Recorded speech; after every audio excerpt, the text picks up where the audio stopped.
All right. Test, test, tech. Mic check, mic check. 1, 2, 3, 4, 5, 6, 7, 8. Can you all see me? Most importantly, and ladies and gentlemen, I stress this with the utmost, and I mean the utmost importance. Can you all hear me?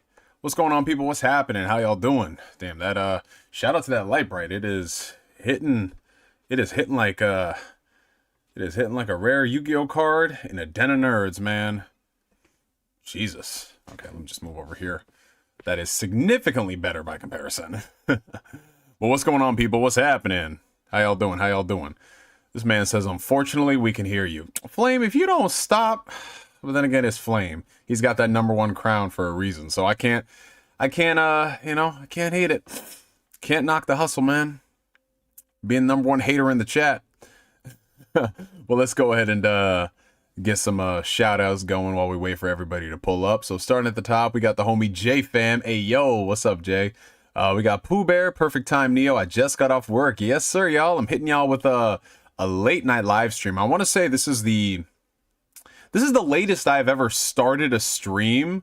I want to say since probably when I did that Ghost of Tsushima birthday stream, when we were counting down to the game unlocked, and then we streamed like the first hour. Yeah, I remember we started that around like what, 11 o'clock, something like that. So it's been a while, but I told y'all we were going to be getting at least 2 streams this month, and you know, I had a window of time and opportunity to get it done, and I said, fuck it, hell or high water, we doing it Friday night. And if I remember correctly, that was the last time we did a stream. I think it was what, the second Friday of the month? That was the last time. We got Julian Harris in the chat. What's up, Julian? We got David Gone. Yurt. We got Oblivion. Crazy. 2 ass Neos, not months apart. I know. And I don't know how long it's going to take for us to stop bringing that up, because I guarantee you there's probably going to be another comment pointing that out. Like, damn, man, look at this guy Neo being consistent. We got Otaku Underground in the chat. Just like Neo to do an impromptu stream. Yeah, you know the vibes, bro. But then again, me, as far as like scheduling goes, you know, if y'all get a tweet earlier in the day, that's considered proactive. Oh, man. We got Don Otaku in the chat. We have got Du Fromage. Been waiting for this. Yes, absolutely, man. About to make a name for yourself here. We got Juke the Ronin. Oh, I like that name. We got Terrell from the 252. I like that name too. We got David Marquez in the chat. We got Valkian24. What's going on, Maddie? And ooh, guys. Join me in wishing the homie Valkian24 a happy belated birthday. His birthday happened from the time frame of the last stream to now, so everybody give it up for the homie Maddie in the chat for her leveling up another year. We got PS Tutorials. We got Artsy Avanti. Bruh, I'm just getting off work. Hey, listen, it's a sign. It is a sign that we were supposed to do this Ask Neo tonight, my friends. I'm telling you. We got Rhino242 in the building. What's going on, Kingpin? How you doing? He just retracted his message. Ooh, what did he say? We got Retro Lad in the chat. What's going on, Chris? Who else is in here? We got Video Game Lover 58. What's going on, my guy? We got Steve Kennedy. Let's see, who else is here? We got Roxy Reyes. Hello, how you doing, Roxy? Who else is here? Let's see, we got Duke Badger 13. What's up, my guy? Oh, man. Who else is in here? We got Bella in the chat. What's up? How you doing, sis? Hey, we got Def35 in the chat. I actually got into Final Fantasy, been playing Final Fantasy 14. The person I am talking to got me into the series. Hey, that's what's up, man. 14 is a great game. I mean, it's very different, obviously, because it is an MMO. But Final Fantasy 14 is awesome, man. I played the first couple of expansions. I tapped out after, what was the one that came out during COVID? Like 2020, 2021, around there. I worked my way up to playing that expansion. I just didn't do it. I got sidetracked, but it was a very fun game for the couple 100 hours I put into it. But y'all know me. I am not really much of a live service sort of gamer. The only reason I played 14 was mainly my best friend. He was really big into 14. He still plays it passively from time to time. So it was kind of like a fun group game for all of us to play that wasn't something like an Overwatch or a Call of Duty or something like that. So 14 was great. You know, the storytelling was phenomenal. The freaking music in that game is top tier. And it's just a fun game to get around and just fucking vibe with friends, man. So yeah, if you guys have never played Final Fantasy 14 and you want a good MMO, I'd say that's one to play. Who else is in here? We have got let's see, we got RJ5485. What's up, Chris? How you doing, my guy? Alrighty, and I think those are I believe I did all the shout outs. I didn't get too distracted from the homie Flame acting a fool as usual. So that, see, this is what happens. This is what happens when Flame doesn't just derail the show. Oh, we got Roosevelt in the building. Damn, 2 streams in the same month. Is this witchcraft? You see, I told you guys. I told you somebody would come into here and then Can a brother stay consistent for once in his life without being ridiculed? I know it's rarer than a shiny Pokemon, but come on, guys, give me a little bit of credit. We got David gone back so soon. Man, listen, come on now. We're 3 for 3 now. You're looking Irish with that light. Yeah, man. Shout out to that light bright. I had to take it off me for a little bit. Very bright. And I promise by the next stream we'll have a full grasp of this lighting situation. This whole thing had been getting on my nerves. When you don't stream for a very long time, you just forget how these things operate. Oh man. But yeah, what's going on, people? How y'all doing? Welcome to another fantastic and fabulous episode of Ask Neo. If you guys are tuning in for the very first time, welcome to the show. Ask Neo is my somewhat weekly, somewhat bi-weekly, give or take what your boy got going on in life, Q&A series where you guys ask me questions and I answer them to the best of my ability. This is our second stream of the year. Earlier in the month, we had our comeback stream on a spontaneous Friday, and the love and support and the outpouring for people was absolutely phenomenal, man. You know, I've been in this YouTube game since 2008, man, since I was in high school, and while I've never fully taken time off from YouTube, like I'm done making content, this past period was like the longest stretch without doing any type of videos, without doing any type of streams. You know, for like half the year, I wasn't online. I mean, I was still active. If you guys follow me on Twitter and Instagram, you know, I was still, you know, dishing out my lukewarm takes, but I just hadn't done any streams. And I mean, the main reason why is just because I had a lot of stuff going on in life. You know, there's a lot of things happening last year. And when it comes down to streaming and things like that, especially when it comes to news and the like, if I'm not really interested in talking about something, I'm not really going to get on here and trying to fake a discussion and fake a video, because you guys know it. Like, you've seen the content creators who just get on there to talk about stuff, and it's really something they could have done and said in 2 minutes, but they stretch it out to 24 minutes, things like that. I'm not that type of person, so I'll just, like, if people want to know my quick thoughts, hey, you know, DM me or ask me on Twitter. But if there was one thing I wanted to stay consistent on this year, is actually putting out some more content. And what that looks like, I don't know. It could be just Ask Neo streams throughout the course of the month. It could be Ask Neo streams in a video or two. It could be a giant project. Who knows? But regardless, hey, listen, I set a goal for myself, bare minimum 2 streams a month, and we're going to work our way up from there.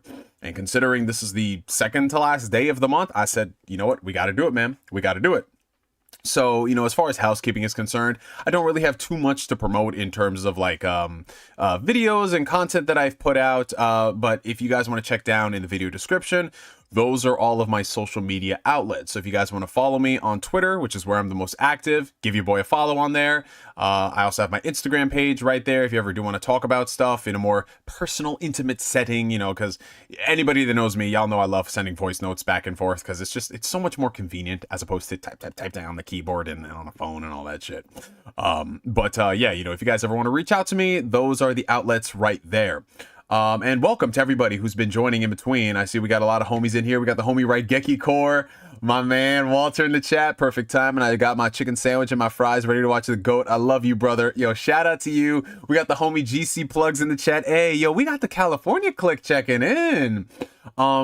So while we go ahead and let a couple more people come in before we get to the topics of the show, I just want to update you guys on how my month has been, because I know I said in the last stream we were going to be doing, you know, like try to get back to it on a weekly fashion, but a lot of things happened. Basically the past 2 weeks, your boy has been outside. Your boy has been taking trips, you know, making up for lost time. The last time I really took like a major trip, I want to say, was back in 2022 when I went to Otakon with my sister, and that was like a spur of the moment, hey, let's do this. You know, my sister and I hadn't traveled since we were kids. I mean, unless you count going to like weddings and things and forth and all that, but that's not really taking trips for leisure and enjoyment.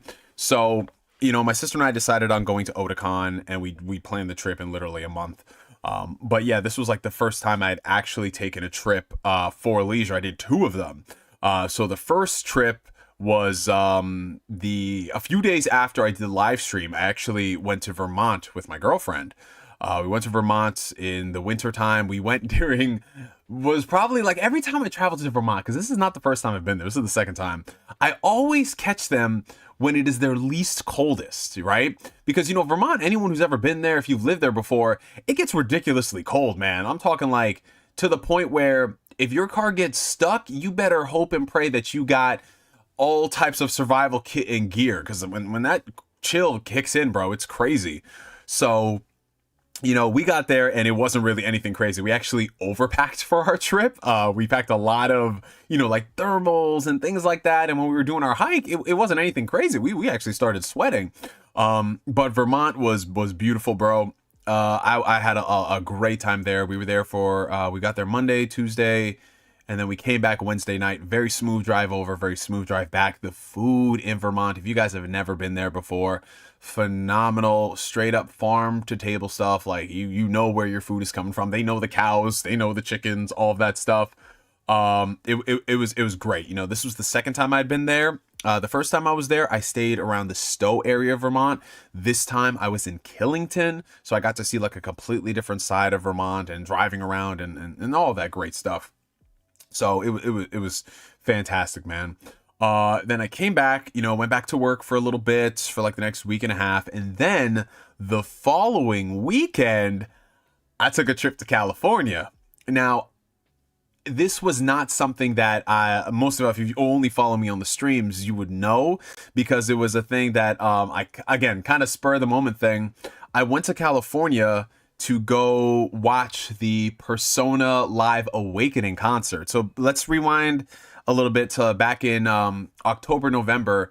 Sega Atlas announced that they're going to be doing a limited time only Persona concert in Los Angeles, right? It was only going to be 2 showings, 1 day. You know, get your tickets when they're available, because that's it.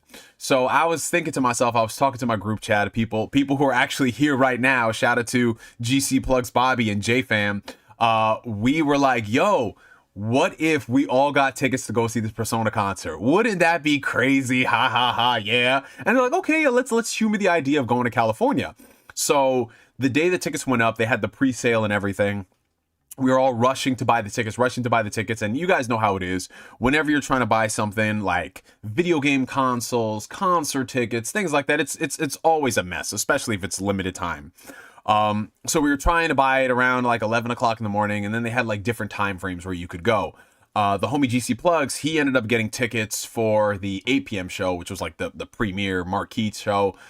Jason and I were trying to do it, but it was kind of hard because, you know, he was at work and, you know, I was at the gym and I'm trying to focus in the gym. I'm not trying to go and buy some tickets and everything, but I was like, fuck it, let's see if we can buy tickets. So, you know, the first time it happened, didn't get tickets. Second time it happened, I was like, oh my God, it went through. So I ended up getting tickets, not for the same show as the homie Bobby, but we got tickets for the show. And then I was like, kind of waiting for a little bit because I didn't know if I wanted to commit to going to California or not. So I was just sitting there for like a solid, you know, couple of days, like, do I want to go to this show or not? Do I want to go to this show or not? I don't know who's the same, but I was like, man, you know, fuck it, bro. I'm gonna go to this show.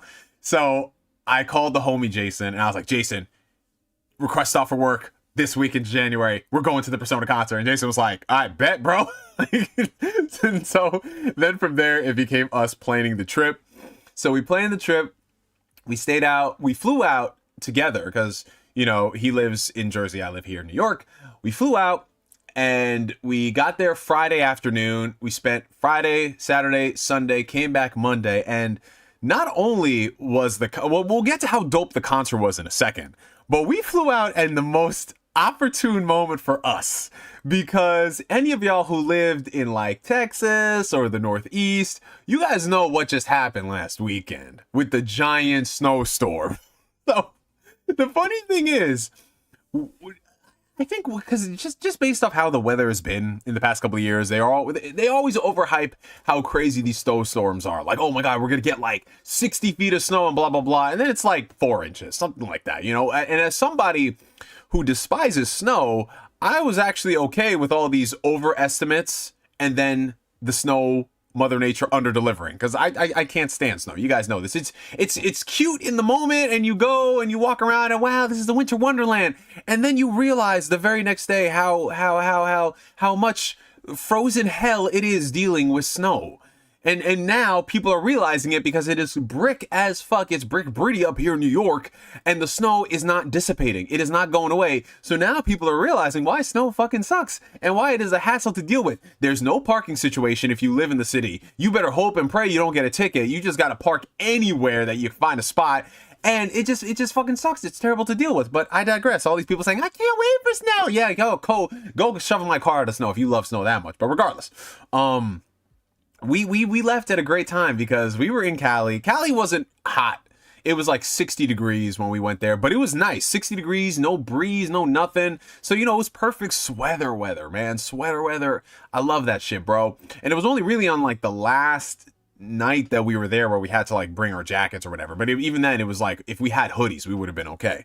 But yeah, man, yeah, 2 lane roads becoming one ways. Exactly. You know what I'm talking about. Like, people get this shit, man. You don't realize how much snow fucking sucks until you're an adult and you have to live with that shit. You got to get up like an hour or two earlier to shovel your car out if you got a car. Or, you know, if you're commuting on public transportation, you got to make sure that you get there to see if, you know, the buses or trains are running on time, and then they might get delayed and all that. Not like, listen, I'm not a fan of these snow fanboys, bro. It's ridiculous. Man, listen, thankfully we got some sensible people in the chat. Yeah, it's a fucking hassle, especially when you come back to that shit. Oh my god. But we'll get to that.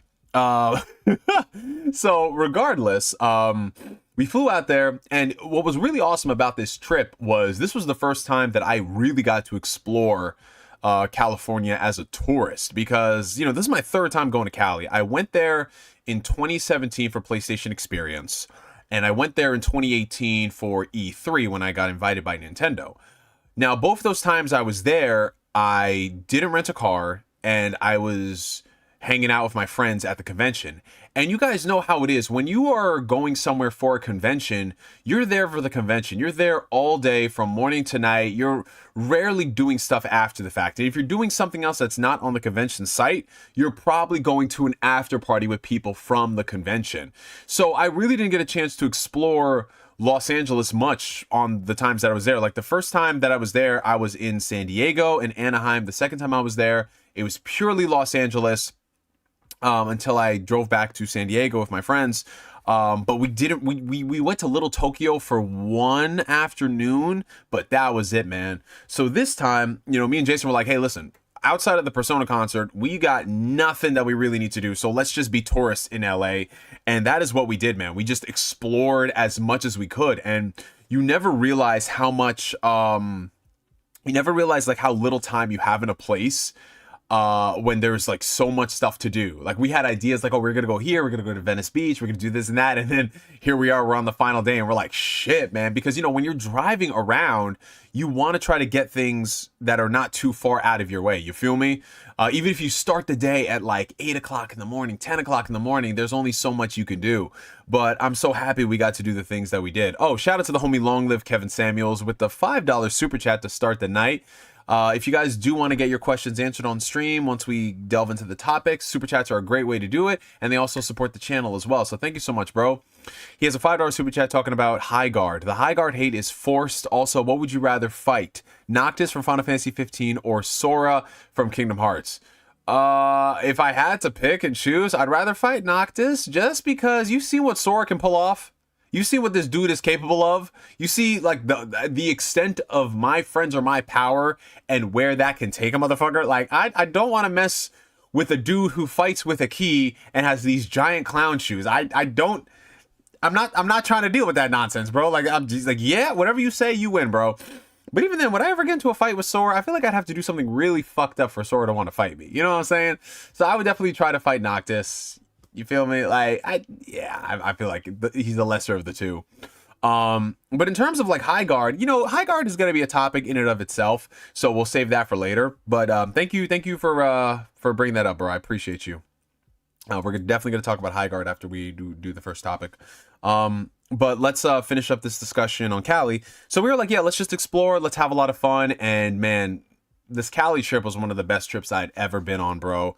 Because, you know, first off, I do want to give a huge shout out to the homie Jason, because anybody that knows what it's like to travel with people, whether it's your family, your significant other, or friends, you guys know that it's kind of like playing Russian roulette with a fully loaded assault rifle, because you might be cool with somebody when you're living here, but I don't know, man, people just get like weird energy and vibes when they start traveling, and it's like rooming with somebody without being roommates. You feel me? It's like the trial run. And with the homie Jason, bro, it was the smoothest experience possible. Like literally it was like, okay, we're gonna book this Airbnb, we're gonna book this rental, we're gonna do this and that and everything was smooth, no issues across the board. And I'm so thankful for that. You know, it's one of the more underrated things, because, you know, knock on wood, I've never had a bad travel experience before. Everybody who I have personally traveled with, whether it was significant others, whether it was like with family, it's been a good time. But I'm just hearing all these horror stories. Like whenever my coworkers are talking about their trips they're taking, there's always like that one or two people in the group who have issues and they fucking weird and they throw off the vibes for the entire trip. I can't even, like, bro, if I'm spending my hard-earned money to book a flight or rent a car to go somewhere and spend money somewhere else, and my experience is gonna be ruined because someone else wants to be on some weird other shit, I'm not a fan of that shit, bro. I would much rather be like, oh, you guys are acting like that? Okay, perfectly fine. You guys go sit in the corner. I'm gonna go out over here and do my own thing, because I'll be damned if weird ass people ruin my trip. But thankfully, I didn't have that issue because Jason is an awesome guy. And I don't know, we just run in pretty civilized circles where people are adults about these things. So yeah, we had a great time there. And one of the things that I'm so happy about is that because we were tourists and we were exploring, I got to meet up with a lot of homies here on YouTube, you know, a lot of longtime OG subscribers. We were getting breakfast with them, you know, met up with the homie Raigeki Core Walter. I've known Walter, I've met him multiple times at this point, but this is the first time that we had seen each other in 5 years, Walter, something like that. I want to say like 2021, around that time. So it had been a long time. We got together, we met with his homies, we had a couple of our homies pull up and we got ramen together. We went to this barcade where we didn't even play any games at the barcade, bro. We was just drinking and vibing and ranking like best Persona girls and everything. Like, it's that shit that they talk about. It's that shit that they talk about in video games. Like when you play in Persona, man, it doesn't matter what you're doing with people. It's just the people you're with, the company you keep, and you just have a great time, bro. And it was amazing, man. You know, like so much good food. Oh man, the food in California. Okay, I'm gonna say this much. Okay, as somebody who lives in New York, right, been to the city multiple times, it's 40 minutes away. New York definitely has more variety when it comes to the food that exists, absolutely, without question. But California, if you were to compare the food that California specializes in and New York does, California has New York beat. When you're talking about like ramen, Japanese food, Korean food, all that stuff that's there, even the most average places in California wipe the floor with some of the shit I've had in New York, man. And they're like the same prices too. And in some cases even cheaper. I was so surprised. You know, granted, the most expensive touristy shit is going to be in that little tourist part of LA. So we stayed clear of that. But everywhere else we went to, man, like 10-minute drive, 15-minute drive, 20-minute drive, was just great fucking food, bro. It was amazing food. We went to this one Korean spot, the last dinner that we had there. Oh my God, yo, for the next stream, I'm going to work on having like videos available to show you guys of the stuff that we had, because man, it was incredible. California food is just awesome, bro. So yeah, you know, shout out to everybody who pulled up in California. It was so great meeting you guys. But now we got to get to, and shout out to all the people who've been joining the chat in between. I'm basically recounting the past 2 trips that I took over the last couple of weeks, you guys. We're going to get into the topic soon, but shout out to everyone who's been joining. I see you guys. We got Infinite Umbra in the chat. We got the homie Danny Dement. We got, who else is in here? We got Terrence JG. We got everybody, man. But yo, let's talk about this Persona concert real quick. I do have a video of the food, bro, but I'd have to go ahead and like get it added in on here and everything and post my Instagram and all. I ain't trying to do that. I'm already situated for now. I'll have the because I got the stream deck. So when I have the stream deck, I'll be able to do like the multiple picture in picture with no issues and have that set up. Next week, I got you guys. Yeah. So speaking of Cali people who I met there, we met up with Corey Gryffindor. We met up with the homie Danny Dement, Papagio Freed, Esmo712. Of course, you know, Raigeki Core we met up with. My boy Antonio from Twitter. We met up with Tekken Jin. I'm not sure if he's here tonight, but we met up with him as well. My boy Austin Dango-san, we met up with him on the last night. Like, everybody, bro, fucking pulled up, man. That's why I love Cali. So many people are on the West Coast. But okay, let me get into this Persona concert. All right. So, like I said, the whole reason that I went to Cali was for the Persona Live Awakening 2026. Now, what is Persona Live Awakening? Basically, it is a concert that Atlas put on featuring the Persona music, all right? This was something that people have been requesting for the longest time because they do these mini concerts in Japan because, you know, like everything is homegrown over there. So, of course, they're going to have their little concerts and shows, but there's never been stuff that exists outside of Japan. I think the biggest stuff you'll ever see is something like a Final Fantasy concert, a Dragon Ball concert. You know, every now and then you'll have like particular artists who are associated with the series do their stuff, like Flow, for example. When they toured here in the States, they had a Naruto concert where they not only played their songs, but they also did covers of classic anime Naruto intros and stuff. But more recently, you know, people have been requesting, can we get like some of the more niche stuff? So, you know, we recently had there was a Nier concert that happened. Oh no, you're not late, Corey. We literally just started. We haven't talked about anything outside of just intro stuff. There was a Nier concert that happened. You know, there was the Kingdom Hearts concert that happened. I went to that one.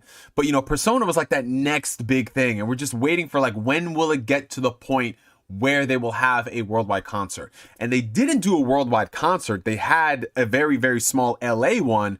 But based off of how great the feedback for this was, it's safe to say that they're probably going to do something in the future. So this was Persona Live Awakening 2026. They had 2 shows on Saturday, and because the shows did so well and they sold out, they added in a 3rd show on Friday night. So there were 3 shows in total.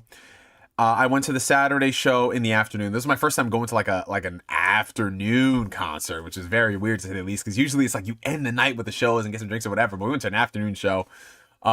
The show was phenomenal, dude. They only performed music from Persona 3 and 5, and there is a reasoning to that.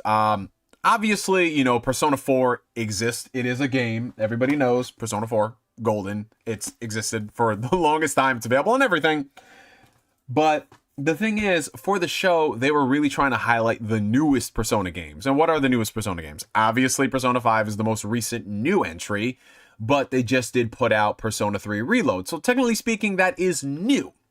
So they performed music for both of those games. They had Lin up there. They had Azumi up there from Persona 3 Reload. And of course, they had the OG GOAT. Finally got to hear him perform live, Lotus Juice, man. And I gotta tell you, after listening to this Asian man rapping for the past, 20 years now, being able to hear that dude live, bro, was fucking surreal. I mean, hearing all the music live is one of those things where it was so weird because in my mind, even though Persona is very big now, it still comes across as like that little niche JRPG series where I was just like bullying all of my friends to listen to and play the game so you can experience like this amazing soundtrack. It was always that game where like I would post about it and, you know, there'd be a couple of people in the know, but everybody else is like, yo, I want to get into this game, but like it's not available anywhere I want to play it. So case in point, my boy, Raigeki Core over here, Walter, I inadvertently convinced him to go buy a PlayStation Vita just to play Persona 4 Golden. And I'm sure that was a lot of people out there. Like when my brother, because I didn't buy my Vita until later, when my brother bought his Vita, I borrowed it so I could play Persona 4 Golden. And that's basically what happened with everybody. You know, it's like, oh my God, like you bought this game, system to play this one game, and it was one of the most amazing experiences out there. And now here we are, fast forward, oh man, that was 2012 when I was bullying people.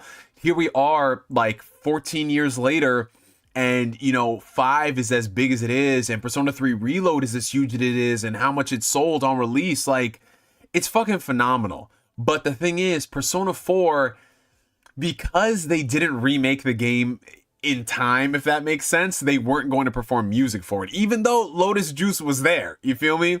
Like, me and Jason were thinking like, oh, they might have gone ahead and done a couple of tracks like at the very end to show, hey, it's Persona love, but they didn't. And I think there's a reason as to why. This concert was a test bed to see if they could actually do a bigger Persona concert. Now, whether that's a worldwide tour or whether they're just going to start in North America and branch out to like other countries in Europe, I don't know. But I think within the next couple of years, we are going to see them put out a proper Persona concert. And what's happening in the next couple of years that will contribute to them having a bigger show. Well, they announced Persona 4 Revival. I still think they missed the boat on calling it Persona 4 Rewind. I like that name. I don't care if it's cliche. You have Reload because of the Evoker. You have Royal because it's like fancy and palaces. Revival, yeah, sure, there's the TV show aspect to it, but like Rewind, man, let's rewind the clock. Like, come on, man. But regardless, they have Persona 4 Revival. It makes sense, I know. That game, they just announced it last year, and if I had to be honest, we're probably like optimistically a year and a half to 2 years out from that game. So if anything, we're probably going to get a concert when that game drops. Like the year that game drops, depending on where it drops, a few months later, they're going to announce a concert. So that's why they didn't perform any Persona 4 music, which sucks because I loved it. But that being said, it was still a 2-hour concert. So there was a ton of music in there, and they not only just perform music from Persona 5 and 3, but also the mobile game as well, which I don't have any experience with. A couple of people here do. They did perform music from that, and you know, as someone who didn't play the mobile game, I've heard good things, but probably won't touch it. The music was nice. It definitely fit the vibe of like, oh, I could see this taking place in the Persona 5 universe. But man, it was, dude, just hearing like, because everybody knows, like, yeah, it's played to death, but Persona music is a fucking vibe, man. Like, even though 4 is my favorite and 4 touches me in a way that the other games in the series don't, the music, when you hear Persona, it's kind of like how I described playing Kingdom Hearts 1, how Traverse Town just feels like home to me. That's what the Persona music feels like, you know, whether you're hearing, you know, Color Your Night, or you're hearing Snowflakes, or, you know, Beneath like the Mask, like those tracks are just like what I can put in background ambiance when I'm not doing anything. Or if, like, case in point, the amount of times, like, because when Persona 5 came out, I think you guys remember, I actually took off a week from work to play that game. And it was one of those things where I had literally nothing to do during that week except wake up, go to the gym, eat food, and play Persona. It was awesome, man. And there were so many times where, you know, like I took my time playing Persona 5, and there'd be times where I'm just sitting in, you know, Joker sitting in the bedroom, in the attic, and you just hear the music playing, and I'm just like texting people back and forth, and it felt so good to me, man. And it's so crazy. If you guys want to date yourselves, there's probably some laws against that, but it's so crazy that Persona 5 turns 10 years old this year. Yeah, Persona 5 released in 2016. We got it in the States in 2017, but Persona 5 is going to turn 10, guys. Think about that for a second. But yeah, I could not speak any more highly about the concert. It was fantastic. I did pick up some merch, but it's over here in my suitcase, and actually I think I can pull out some of the merch over here. Most of the merch I put in like my other bag, but I have some here to show you guys. So this is one of the main things that I did want to get at the concert, because anybody who knows, when you go to these concerts, light sticks, glow orbs, whatever are like the rage, because that's what people are using. And I'm so happy that they actually had these for the Persona concert. So, you know, it has the poster here, you know, the P3, P5, Aegis, and Morgana. They have them there. It says Persona Live 2026 Awakenings. And you turn this on, and it's a light stick. You can change the colors from red, green, all the different colors here. And it was so funny because like when there was the green, everybody was like, oh my god, green, green, green. Are they gonna do something with the green? Because a lot of people were under the okay, so let's talk about this for a second. So Persona 3 and Persona 5, yeah, that light stick is pretty fucking cool. What's going on, Don? How you doing, bro? So Persona 3, all the Persona games are color coordinated. You know this. Like Persona 3 is blue, Persona 4 is yellow, Persona 5 is red. So a lot of people have been speculating, what is Persona 6 color scheme going to be? And also, a lot of people were thinking, how are they going to end this show? Because the way they split the show, it wasn't like they did a P3 track, a P5 track, a P3 track. It started out all Persona 5 music. And then it transitioned into all Persona 3 music. So we're thinking to ourselves, how are they going to end this show? Because these are two different franchises, essentially. How are they going to end it? And they ended up doing like this little collaboration together. But the funny thing is, it started out, the background, the scenery started out green. And a lot of people were thinking, motherfucker, are they about to like announce Persona 6 at this concert? Stranger things have happened. But when everybody saw the green, they were like, oh my god, it's fucking happening. And then no, it wasn't. But it was so fucking hilarious, man. Holy shit. If anything, you have to go into your settings to update your name. You got to go into like directly, I think, to like the Google settings or the YouTube settings, so you can change your username. But yeah, it was hilarious. We're like, ah, damn, no. But yeah, it was fantastic, guys. I'm so glad that I was able to go to the concert, and it's gonna be one of those things that I remember and I look back on, like, yeah, I can't believe it did that shit, you know. But yeah, so we've officially gotten the trip stuff out of the way.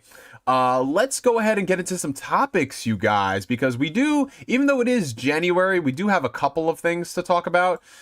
Case in point, you know, we might as well start out with the smallest one. This was something that the homie Long Live Kevin Samuels, he super chatted to discuss. Let's talk about the High Guard situation. Now, for those of you guys who are unfamiliar, if you just don't care, High Guard is the latest live service boogaloo game that's been released from former, if I remember this correctly, Apex developers and the like. It was announced at the Game Awards last month. It was the end of the show bombshell, well, supposed to be bombshell announcement by Mr. Jeff Keighley. And yeah, you know, when they showed off the game, I can only speak for myself here. I'm not going to jump on no bandwagon. I felt absolutely nothing. But then again, I don't feel much for all these live service games. You guys know I am not someone who partakes in them. I'll maybe download it and play it if it's free to play with my friends, but that's the gist of it, man. Like even Marvel Rivals, probably the one game I put the most amount of time into in terms of live service stuff.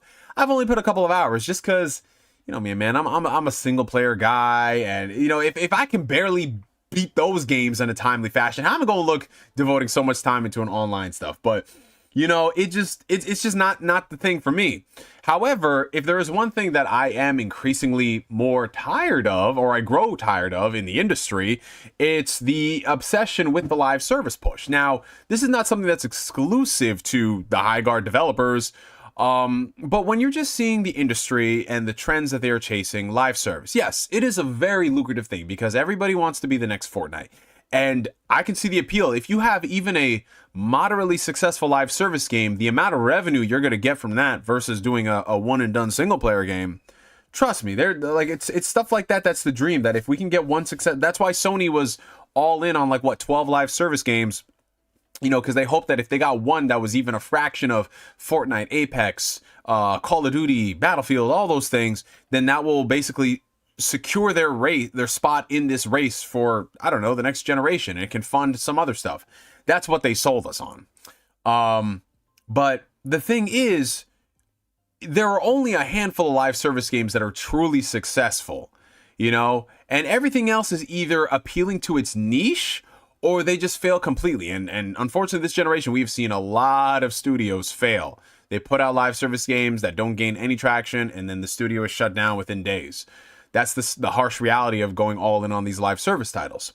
Now, I don't necessarily have an issue with it, but my biggest problem is that some of my favorite studios have unfortunately been affected by this live service plague. You know, companies like Naughty Dog, a lot of the companies under Sony, primarily single player developer studios, ended up having to do live service games, and then they ended up canceling it, and now they're refocusing and shifting the resources back to doing single player games. So to me, it feels like with the live service push, we lost an entire generation of gaming. That's not to say that there aren't good games coming out or games that have been released, but let's be real. This generation, when all said and done, is going to be the worst generation for a company like PlayStation. And I'm not singling PlayStation out because, like, oh, let's go in on Sony. I mean, hello, PlayStation shirt.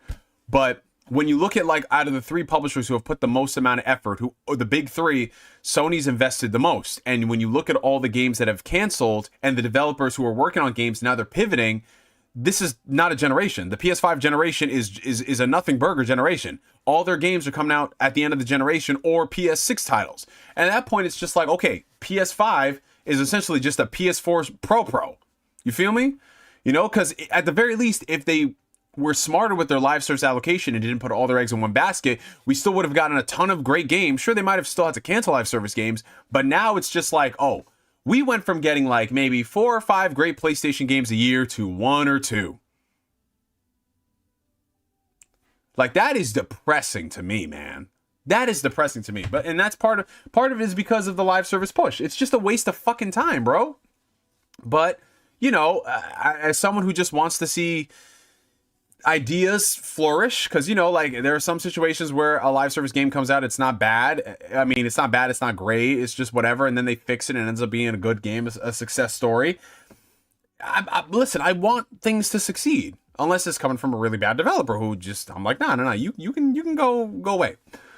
I looked at Highguard and it just, the vibe that I got was like not as bad as Concord, where Concord just looked weird. The vibe I got from Highguard was, this is so cookie cutter. I know generic has been thrown around, bro, but it just comes across as, wow, this is something that has been focus tested. This is something that we're doing because we want to hit all these boxes, check all the right things. And that doesn't necessarily mean it's bad. It doesn't. But I just look at it like,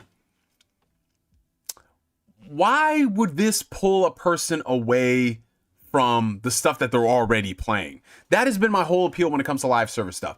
When you have these games that come out that look exactly like Fortnite, or they look like Fortnite knockoffs, or look like this is the biggest problem in the PS3 360 generation.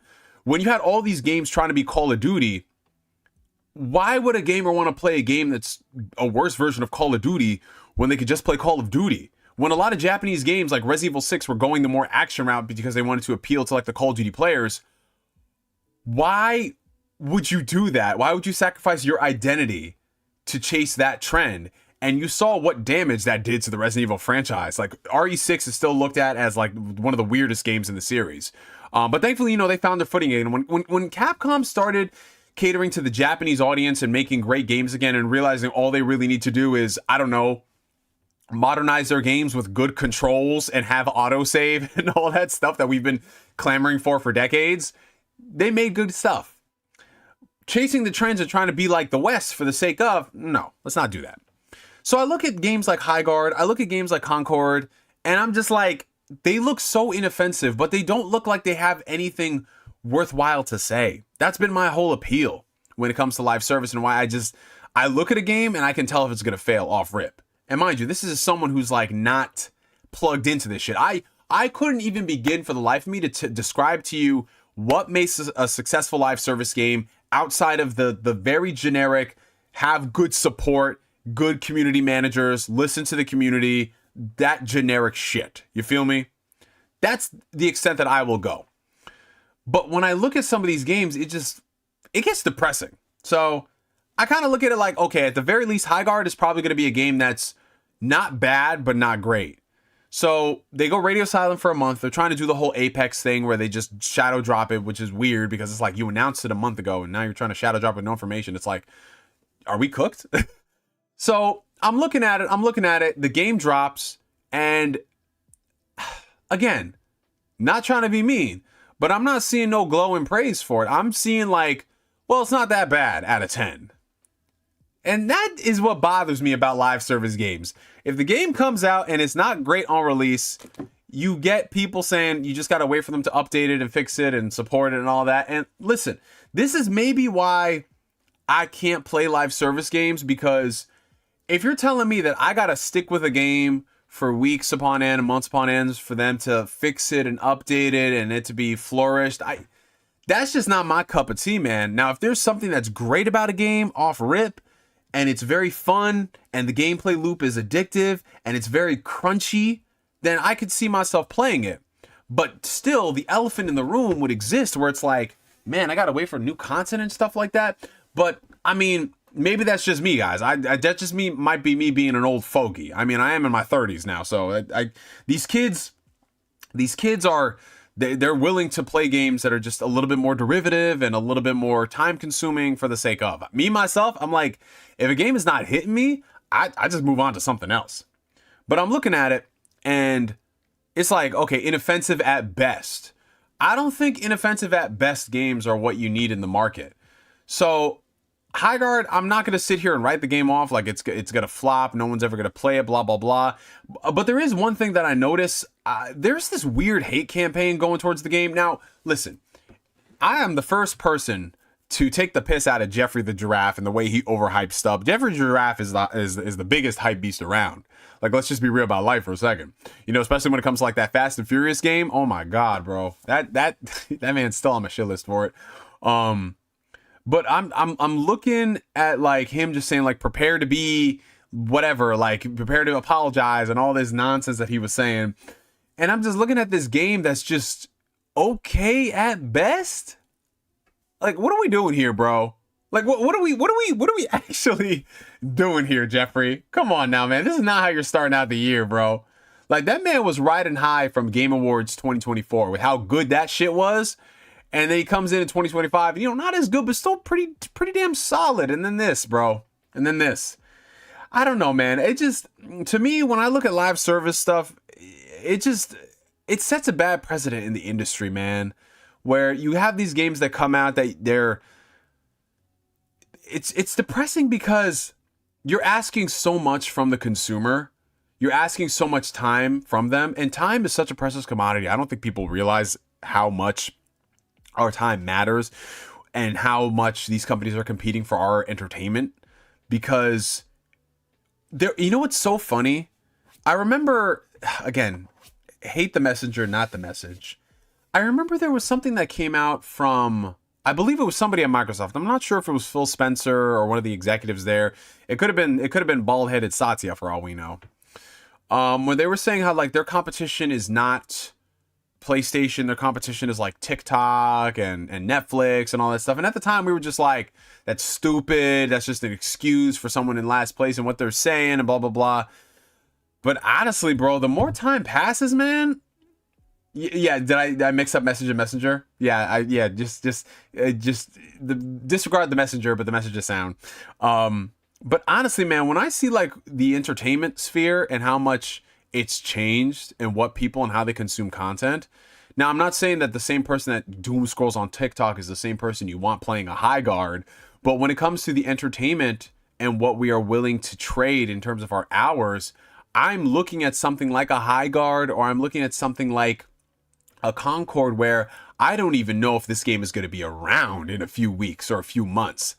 Am I really going to want to invest the time in this versus there's a great, at least in my case, there's a great single player game that I have not played before and I really should be playing or at least finishing something. And it's that's just how it's been for me. You know, I don't want Highguard to fail. I don't want games like Concord to fail. I know there's like the hate campaign from the grifters online. It's like, oh, it's woke this and woke that and blah, blah, blah, blah, blah, and all this stuff. But what the hell? Oh, okay. But I just look at this stuff and it makes me sad because so much of this time could have been spent doing something else, man. You know? And that's the saddest part about it. So we'll see what happens with Highguard in the future, man. I do think that a lot of the hate is forced. I don't think that it's this awful, terrible game. Just based off what I'm looking at, it doesn't look awful or terrible at all. Like, a game is not running like garbage. It looks like a competently put together game. You need to do more to attract people in than just be like an okay game. When a lot of people are already invested in, like, for example, like, I guarantee you when I go into work tomorrow, And I talked to some of my coworkers who, you know, these are people who play Battlefield. Everyone in my job is obsessed with arc raiders. And if I tell them, like, yo, you guys tried High Guard, I guarantee you there's going to be one of them who says, like, I played it for like 2-3 hours. I went back to arc raiders, shit like that. That's not the exception to the rule. That's a lot of people when it comes down to these live service games. They try them out and they find out it's not for them and they go back. You know? Like, the hate campaign is partially fueled by the grifters and then also people who don't like Jeff Keighley and also people who don't like live service stuff. Absolutely. That you cannot refute that. But yeah, what do you guys think? For those who have played it, you know, a lot of people are saying like, oh, it's a solid game, but it's half baked. Some people are saying it needs more features. You know, oh, younger gamers prefer brain rot games. Yeah, that is true. That is true, Nikkei. A lot of younger gamers just like that whole just the same old loop shit over and over and over again. They much rather like get on and play a game and just do their tasks and their daily stuff. You know what it is? Like, live service games remind me of like the World of Warcraft Final Fantasy players from back in the day, where they would just get on and play the game even if they didn't want to, man. They just had to do this to level up a character. They had to do this to farm a monster. You know, they had to do this. It's crazy, man. You know, some people are saying they needed to add a 5v5. I think they just dropped a 5v5. You know? Look at that. See, they need more modes. They need better progression. Like, these are all things that, like, I'm be honest, as someone who doesn't have a dog in the live service race, I feel like this should be stuff that's on release, man. And I get it, it's free to play, but come on, man. Where are the standards, bro? Where are the standards? But yeah, we have gotten the High Guard stuff out of the way. Let's move into the next topic for tonight. Probably going to be the only topic left, really, because I mean, it's January. January is always a slow month in gaming. Unfortunately, the biggest news when it comes to January stuff in the industry is layoffs. That's how it's been for the past couple of years. But yeah, guys, let's go ahead and talk about what the title suggests. Dispatch. Yes, Dispatch, ladies and gentlemen. So for those who don't know, Dispatch was a game that launched on PlayStation, and I believe it launched on PC a while back, like a month or two or so ago. This is a game from ex-Telltale developers, Ad Hoc Studios. It's basically, you know, like a riff on the whole superhero genre and all that stuff with the typical Telltale level of writing and narrative and all that great stuff. It's gotten immense praise across the board. A lot of people saying it's a Game of the Year contender. I bought the game. I haven't really been in the mindset to play it yet, and you guys know, like, I go through weird waves when it comes to playing video games. Like, if I'm in the mood to play a game that's like very, very gameplay heavy, I can't sit down and focus on something like a Dispatch. You know, like right now I'm in that mindset to play those games. So, you know, on my where is my son? Where'd you go? I just had you. It's my tablet. Oh, here it is. So my Switch 2 right over here. I've been playing a lot of visual novels. So I'm replaying Great Ace Attorney Chronicles because that game is fucking amazing. And if you guys don't have it, you should play it. It's always on sale for under $20, and they were some of the best Ace Attorney games out there. Can we get some people in the chat who played the Great Ace Attorney Chronicles? I want to see how cultured some of y'all are. And I'm gonna talk about people who played through the game, man. Not just like I booted it up. Nah, I'm talking about played through that shit and experienced it. Come on now, man. I can't be the only Ace Attorney fan in the chat, man. I need some W's. I know Don Otaku's played it. Holy, if there's someone who I can rely on who's played an Ace Attorney game, it's going to be Don Otaku. But yeah, see Don Otaku in the chat. Fuck yeah. Okay. We got Bro in Repentance. I played and finished it. Yes, absolutely. Okay, David says, I have it, but I'm playing The Witcher 3 for the first time. Okay, you know what? Your sins will be forgiven because you're playing a goated game. Don't listen to what Don Otaku says, though. What if I bought it and the purchase went through, but that's it? Well, at least you supported the developer, Beto Rod, so you know what? I can't hate you for that. I own pretty much every Ace Attorney game. I've just never played them. Damn, you know what? You supporting the series. We need people like you, Oblivion. Thank you. Holy fuck, where'd you disappear to? I'm back, Cyborg. I'm back. I came back from the grocery store, bro. I'm playing it right now. I haven't finished it yet. Okay, so we got some people in the chat I remember yelling objection into my mic. Yo, ban brawlers with the OG. What these youngins know about that? What these youngins know about that, bro? What these youngins know about before it was on the DS? It used to be a Game Boy game in Japan. What they know about that? Yes, sir. But anyways, so yeah, like I'm in the thought process, like I really want to play visual novels and games like that. So I'm playing that, 100 Line Last Defense Academy, and then I have Dispatch on my PlayStation. I'm gonna do that. I did want to go ahead and purchase it on the Switch too, just because, this year I've been doing traveling a lot, like, and I love my Switch too, man. I really do. Like, yes, I have a Steam Deck, but I fucking love the Switch too. Like, I'm sorry. Screw me, man. I love the Switch too. It's amazing. So I've been rebuying certain games on the Switch 2 to play it. And Dispatch, even though I own it on the PlayStation, I'm like, well, I can play Dispatch when I'm over at my girlfriend's place. And, she's a gamer, but not 100% a gamer. She'll play like a Persona game and that's it. She'll like the last game she played and beat was The Legend of Zelda Echoes of Wisdom. The one you played with Zelda. Like, she played that game. I don't know how she put 60 hours into that game, but she did. She might be watching the chat right now. I don't know. But, yeah, so she played that. And I'm thinking like, yeah, like I could just play it over at her place and she can watch me play and it'd be a vibe, man. It'd be a vibe. So I was thinking like, yo, I'll go ahead and I'll buy it again on Switch 2. So come to find out of the blue, like literally the day the game comes out, we find out that Dispatch 2 on Nintendo Switch is censored. Now, that might come as a little bit of a surprise for y'all. Well, for a lot of the OG heads in the chat, you might be thinking to yourself like, well, why would you have an issue with the game being censored on a Nintendo console? Because, Nintendo is for Nintendo-year-olds. You feel me?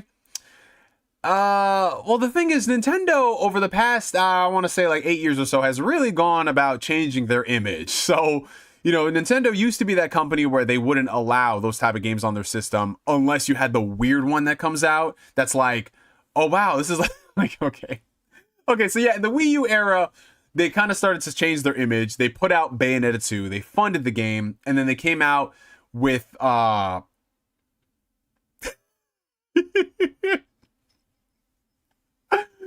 they helped publish what the hell's that game? What the hell's that game? Devil's Third? Devil's Turd? Yeah, they helped put that game out there. Which is like, yeah, Nintendo is all about catering to adults, but maybe not that game. Maybe not that one. Shout out to Don Otaku with a $5 super chat. He says, I got excited when you said you were playing visual novels, and I got disappointed when you meant those visual novels. Play Little Busters. You see, I'm kind of scared with that, whatever. First off, thank you for the super chat, bro. But I'm scared whenever this guy recommends a game to me, because this is the guy who's gifted me hentai games on stream. And he's like, yeah, you got to play it, bro.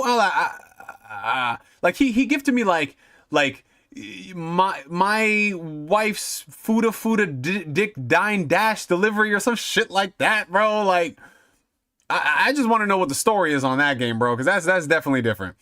We got a $5 super chat coming in from the homie Blue Senshi. I bought Final Fantasy VII Remake on Switch 2, but I'm mostly playing Trails in the Sky and Hytale?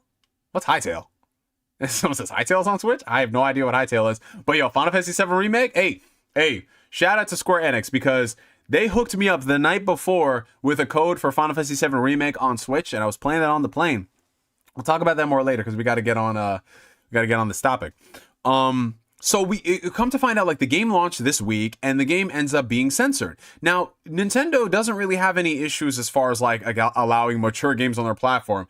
Anybody who goes on the eShop knows that, oh god, the Switch eShop is basically the new version of Steam with how many hentai games are on there. And I'm talking about the real stuff, man. I'm talking about the real shit. They have a lot of hentai games on there, and they have games like The Witcher 3. They have games like Cyberpunk. They got a lot of mature rated games on Switch. So for a game like Dispatch to come out and be censored, and Dispatch is not like this AO adults only type of game. It's a mature rated game. But it's not like crazy, you feel me? It's, probably like a dick or two on there or something like that. Maybe like a butt quack or two. The occasional F-bomb. Maybe a guy's holding a girl's hand. Nothing crazy. So, oh god, David Marquez with a $2 super chat. Yennefer or Triss? Oh man, I love Trish, but the last playthrough, I went with Yennefer, man. I went with Yennefer. I went with Yennefer. I usually am a Trish guy. I like Trish a lot, but I went Yennefer with the last one just to see what it was all about. But yeah, appreciate the super chat, David. It was so weird because it's just like, why are you censoring this game? And I'm not talking about like they cut scenes or whatever, bro. I'm talking they legit like we got a bunch of degenerates in the chat tonight. Y'all know this shit. You guys remember whenever you would go online and read like hentai or watch like hentai, they would like censor the dick or like the titties with like little black boxes or little black lines. Listen, I'm not the only one who's ever seen hentai online. Stop this shit. This is a Christian YouTube channel except for this very moment. But yeah, they would do stuff like that. And that's how they censored the game. They would censor it with black boxes that are moving around. In a game that is rated M for mature, they would include that stuff. And I'm just sitting here like, holy shit, I really hope nobody in my personal life who was looking forward to this game bought it on Switch. And then I found out somebody in my personal life who was looking forward to the game bought it on Switch. He had it pre-ordered. It was the homie Jason, man. But thankfully, he got a refund for it, which I didn't know that Nintendo issues refunds. I didn't know that at all. I thought that like once you bought the game, it's like you know how like trying to get a refund from PlayStation is like trying to pull teeth. They offer that refund. And I don't know if it was a dispatch specific situation or you just have to not start the game to get a refund. Somebody in the chat can explain that to me. But regardless, I love how Dimwit Monkey's in the chat saying dispatch does not have a POV of the dick scene like hentai. I just want to get it out there. No, but I'm saying it had the black boxes. I'm not saying it's like hentai, but you know the black boxes. Listen, you guys, you know what I mean. But yeah, so they censored the game, and a lot of people are like, yo, what the fuck is going on? So first things first, a lot of people started pointing the finger at Nintendo. Because why is this game available on PlayStation? It's on PC. It's not censored. Why is it censored on the Switch? A lot of people point the finger at Nintendo. And for the past couple days, we have not gotten a clear-cut answer from Nintendo, from Ad Hoc on who's to blame of this. It's just always been this weird, vague type of shit. So we get a response from Nintendo, and they were just like, nigga, that ain't us, bro. Like, or at least they're trying to save face, saying, that's not us, bro. This is something else. And then Ad Hoc comes out there, and they basically said that, well, in order for us to put the game on the Switch 2, there are certain standards that we have to abide by when it comes to ratings and things like that. And then people do a little bit of digging and they search and they find out that supposedly, now this is still developing, so again, this information might be outdated by the time this goes on playback. But supposedly, when it comes down to them releasing the game in multiple countries, Japanese video games, funny enough, the country that is okay with tentacle porn. Yes, the company that is okay with these lollies. Yes, that Japan somehow takes issue with violence, blood, gore, things like that. So if you'll notice, certain games that there were in Japan, like that over here that are violent, they get censored over there. Games like God of War have gotten censored heavily, Grand Theft Auto, a lot of the games that we take for granted over here, they get censored in Japan. I'm talking like seriously, bro. So supposedly when they were making the game, they had to make two separate versions. One for Japan, where it's censored and clean enough to hit this rating, and the other one for the rest of the world.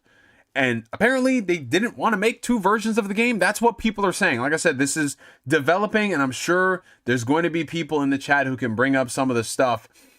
Regardless of what the situation is, whether they didn't want to make two versions of the game, whether it's something deeper than just them, it could be a Nintendo thing. I don't know. I doubt it, considering Nintendo was the company that was partnering with CD Projekt Red for Cyberpunk, and they had their game on display when they were promoting the Switch 2, like at demo kiosks. The penises were probably flying wild. I don't know. But regardless, it's a very, very weird thing to come across, because there haven't been, to my recollection or knowledge, unless people want to bring it up in the chat, something like this happen. Like, to me, this comes across as like somebody is not telling the full truth. And if this were a Nintendo situation, it wouldn't make sense with every other game that's come out on the platform. To me, it seems like Ad Hoc maybe didn't want to do two versions of the game, and that's what happened. I don't know, But they said that they're working to address some of these things. What are some of the things that you are working to address? Because the thing about Nintendo Switch gamers is that these motherfuckers will buy games, bro. Like, you don't ever have to question if a game is going to sell on the Switch. Like let's just be real about life for a second. People do not realize like how big of a deal the Switch is going to be in Japan, bro. The idea, just the notion that we have a game like Final Fantasy VII Remake running on Switch, Rebirth is coming to Switch, that's going to be huge for the Japanese market, right? And not just Japanese market, but the motherfuckers over here who love portability. Like, I know people are always saying like, oh, if you're going to buy it on Switch, you're buying the worst version of the game. True. But niggas don't give a fuck. It's portable, bro. And it's not like you're buying a Steam Deck where you have to deal with PC gaming problems, even though it's streamlined, because it's Linux, it's streamlined. You still run into some of those PC issues. Motherfuckers just want to buy a Switch and just play the game. Like, that's it. So, these people will buy fucking games. But they are not going to buy things that are just fucked up beyond belief. And for them, buying something like this, an inferior version of the game, at a worse price. Nintendo Switch fans will buy a game that runs at half the frame rate and at half the resolution if it runs portably. They will not buy a game that is censored while the other platforms are not censored. In fact, they used to gloat when some games on the PlayStation got censored by Sony by comparison to Nintendo, who didn't do anything. So if you think that these people are just going to be like, you know what? I'm just going to buy it and support the developers because I wanted to play Dispatch. No. You know what these motherfuckers are going to do?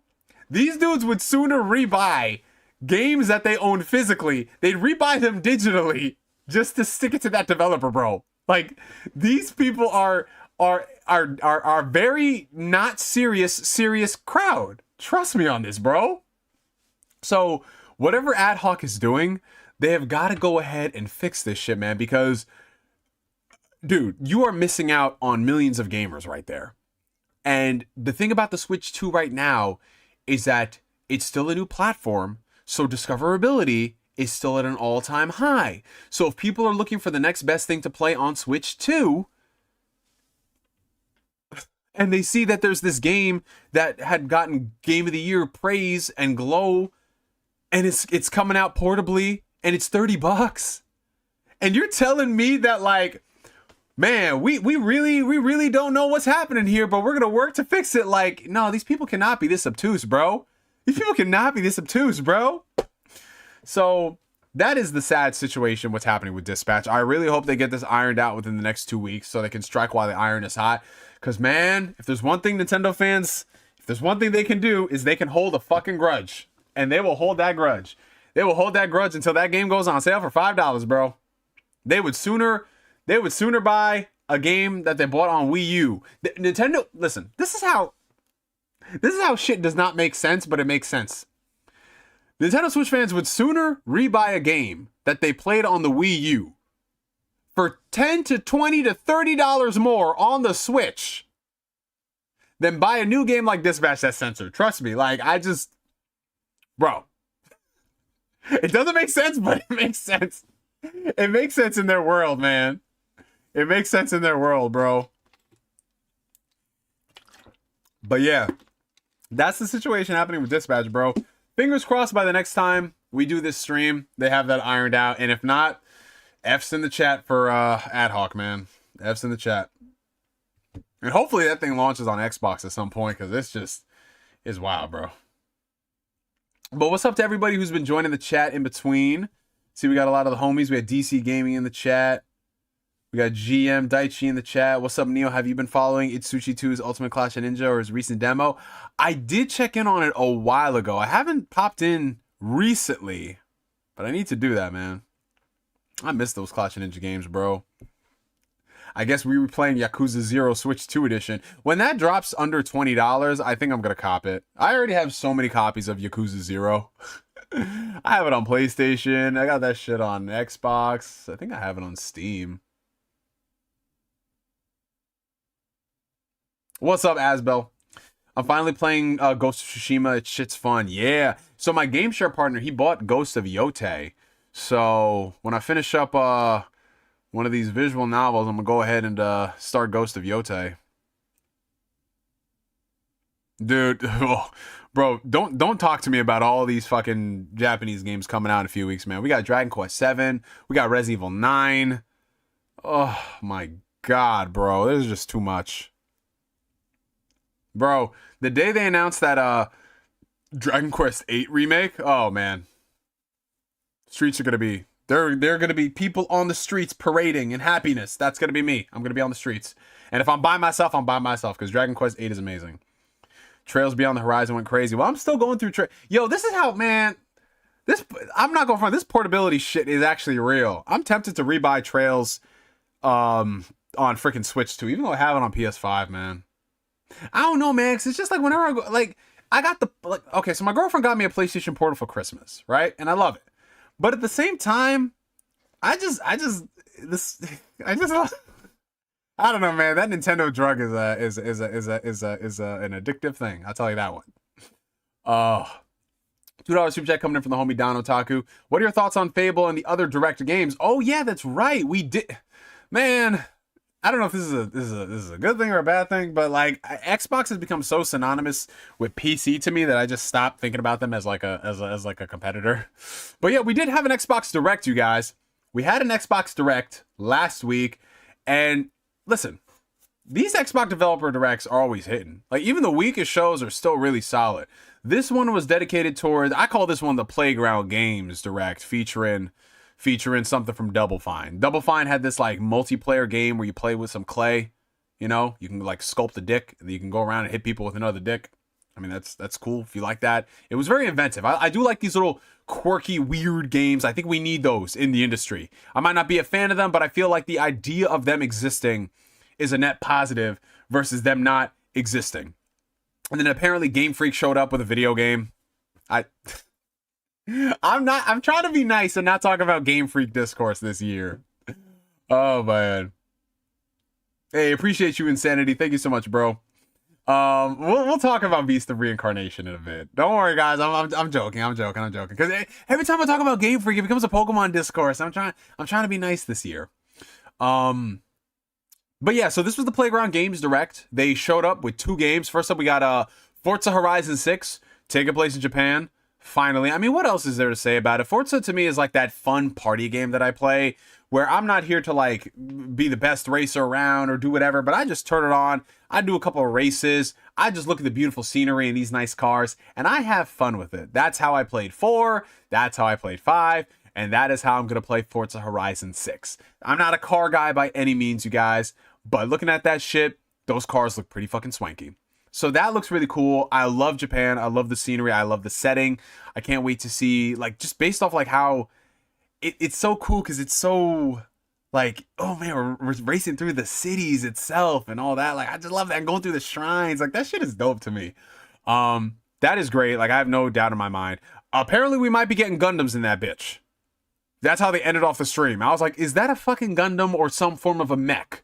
If they were to do some type of Forza Gundam collab or whatever, bro, Playground Games, top studio at Xbox, and it's not even funny. It's not even like making a joke at that point. It's true. It's just they are. They are them. But then their next game, which is the one I was the most looking forward to, Fable. Now, here's the thing, you guys. I have been looking forward to this new Fable game for, I shit you not, an entire generation. I was there when they announced the game. I was streaming when they announced the game at that summer Xbox event right before the series consoles launched. So we're going back like what, May, June 2020? Guys, we are almost 6 years removed from that. And ever since then, bro, we have seen nothing on the game. I don't count these little like half a second snippets of gameplay and this bitch walking with a sword. What exactly do you want me to do with that information? They have been radio silent for the most part for 6 years. They have not talked about the game other than the fact that the game is coming. Well, damn, bro, how many more strokes until we find out she's coming? I don't know, man. But, you know, it's one of those things where it's like, if I just forget about it and I stop thinking about it, it's fine, man. It's fine. So they finally announced, like, okay, at some point I was like, all right, you know, it's been 5 years. After 5 years, you've got to do something. And everyone's like, yeah, 2026 is the year, man. Be careful. Like, be careful what you say, man. It's going to happen. I said, all right, 2026. So they announced the developer direct. They show off Fable, and they showed off Fable, man. They showed off a lot of the stuff that I wanted to see. One of my biggest concerns was Fable is a very unique RPG. It's not really something that you can compare to like a Skyrim or a Witcher in terms of its tone. It's a very British RPG, bro, in terms of the humor, in terms of the dialogue, in terms of what you're doing. And honestly, it's just a lot of fun. Like, this is the RPG that I would recommend people who, like things like Monty Python play, or people who just want like an RPG that really doesn't take itself too seriously, but you can have a lot of fun. The morality system in the game was great, and just building yourself up from a child into adulthood, and basically crafting your entire life and your kingdom. Stuff like that is something that is really, you're not done. You don't really see that done in a lot of RPGs. And if they are, it's just stuff like, well, we have base building and you can build your towns and stuff like that. But with Fable had it had charm to it, man. It had character and charisma. And even though it never reached the heights of what Peter Molyneux sold it as, it was still great games. Like Fable 1, Fable 2, wasn't really too crazy on Fable 3, but still a solid game. Stuff like that, good stuff. And it's like Mass Effect. We haven't had something like Mass Effect since Mass Effect. And even when they tried to give us Mass Effect, it was like, oh no, put Andromeda back where you got it from, or so help me. But they announced that Playground is doing Fable. I get really excited because Playground, their track record is spotless. But at the same time, how is this going to turn out? Because they've only done racing games. Now they're doing a full-fledged RPG, and not like a new IP. This is an RPG with legacy and pedigree to it. Even though we hadn't seen it at that point in a decade, it's still a big deal. But thankfully, most of my fears have been relieved. It still seems like it is going to be a Fable game, but with a modern twist to it. So we still do have a character creator. We still do have that British humor. We still do have the morality system in the game, but it's going to be catered to how Playground wants to make a Fable game. So it's not necessarily going to be a retread of what we've gotten from like the Lionhead games, but it's going to be Fable in spirit and in tone, but through Playground's lenses, which I think is the best approach. Oh, what's going on, Gabe? How you doing, my brother? Welcome to the stream, man. Anime analyst, what's up, my G? Which I think is going to be the best approach. I like the thing is with the character creator Don Otaku, that the reason why I brought it up was because, well, Gabe came in and distracted me, but having a character creator and creating your character is something that a lot of people nowadays, when they play a modern RPG, they want to have, and unfortunately with all the discourse and on there, which we'll touch on a little bit later. But a modern version of Fable that still feels like Fable. I got everything there that I wanted. Gabe, no, I wasn't saying you were distracting me like, oh, Gabe's coming in here and I didn't remember what I was going to say. I just want to say hello to you. That was it. I wasn't blaming you, bro. Oh, man, this guy. Gabe, no, I still love you, bro. No. Yes, you should definitely watch the Fable video. But yeah, it's looking really good, man. Cancel this corny fuck. No, yeah, this can't cancel. I'll cancel you. You on that Kolyoko train. This guy. But yeah, no, it's looking really solid. Like, it alleviated a lot of my concerns I had for it. And the next thing is, I just want to get another deep dive of the game. That's all I want. They've given me something, and now I want to see more of it. And that's the highest compliment I can give someone. It's coming out towards the end of the year, the fall season. Not sure if it's going to have a delay. We'll see what happens based off of Grand Theft Auto and when that releases. But either way, Fable right now is my most anticipated game. Honestly, this is my most anticipated Xbox game all generation, dude. Like, I'm thinking back to like the biggest Xbox games. Before, it was Gears of War E-Day. Now it's Fable, and then Gears of War E-Day is right after it. But the fact that we're getting Fable, Gears of War E-Day, and that Halo remake and a Forza game in the same year, I mean, it is kind of a monkey's paw. Like, the only way we're able to get all these games, unfortunately, came with like Xbox putting their games on everything. But regardless, I'm excited that we're finally getting a lot of stuff. Now, where is State of Decay 3? The world may never know. The world may never know. But regardless, Fable, no, we are not talking about Kolyoko in the chat. Stop this. We are not talking about Kolyoko in the chat. But regardless, Fable, I'm excited for. I want to see more of it. There are a couple things in the trailer that kind of have me like, I need to see more. Like, the combat does look a little clunky, but again, I need to see how it unfolds with full like unedited gameplay, like just full on deep dives to see how that feels. Because that's the thing with a lot of like RPG combat.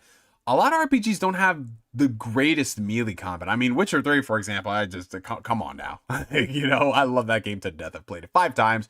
But the combat in the game, I'm not too crazy about. It's serviceable at best. But with a lot of like action RPGs, I just leave it to the Japanese when it comes to crafting those kind of games, you know? No, Ko Lyoko. Stop this, bro. No Ko Lyoko. But okay, so let's talk about the Beast of Reincarnation. So this is what happens when Game Freak is actually given more than like 6 weeks to work on a video game. That's what we get with Beast of Reincarnation. This is not Game Freak's first non-exclusive Nintendo game. They've done like smaller things here and there, but this is like their first big one. They're working like they're with a lot of external partners to develop this game, so it's not 100% done in-house, but still. This is what Game Freak is capable of when they are not hampered by the Pokemon Company and Nintendo. They can actually put out a game that looks like it was made in the calendar year instead of a game that looks like it was made 30-something years ago. Because, man, listen, I'm going to keep it a stack, bro. So, y'all know me. Like, the last Pokemon game that I really played and fucked with was Pokemon Y. That was in 2013. And ever since then, I've been waiting for a Pokemon game to come out that can bring me back in. I rented Alpha Sapphire. That was a fun nostalgia trip. But ever since then, I'm looking at all these other games and I'm like, yo, oh shit, shout out to the homie Juke the Ronin, who became a member. He's been a member for the past 30 months of the Phantom Weirdo tier. And he says, have you seen the Crimson Desert gameplay? Also, can I get a birthday shout out and a shot? Alrighty, so first off, I've seen the Crimson Desert gameplay. Again, not really my cup of tea, but it looks really good. However, if y'all will indulge me, I might have to be a contrarian for a little bit. Something about that game looks kind of funky. I don't know if it's just me, but I'm looking at that game and I'm like, someone is going to pull back the curtain on this. And it looks too good to be true. But then again, I don't know. That's how a lot of games are looking. You feel me? Also, can I get a birthday shout out? Well, happy birthday to you, my brother. Happy birthday to you. Happiest of birthdays to you, my friend, and many, many more. However old you turned, may you have many more of those years. And a shot. Can I get a shot? Well, listen, this man's been a member for 30 months. I know I said, I told Jason I wasn't going to drink today because I might wake up early tomorrow. But I can do a birthday shot for the homie Juke the Ronin. If you guys want to join me on taking a birthday shot for Juke the Ronin and a belated birthday shot for Valkyne24, join me on this. Just gonna take one shot tonight. I love how some people are saying Crimson Desert gives me the day before vibes, the game you started on. We are not bringing that up again. I was not involved with the making of that video game. Stop spreading these scandalous lies. Stop spreading these scandalous lies. Listen, it looks really good, but I'm just such a jaded cynic when it comes to games that look too good to be true. I'm sorry, guys. I'm sure it's probably going to be good, but in the back of my mind, I'm like, it's about to be some, like, the Wizard of Oz, bro. Your wizard lies to us. You know? This is not wonderful after all.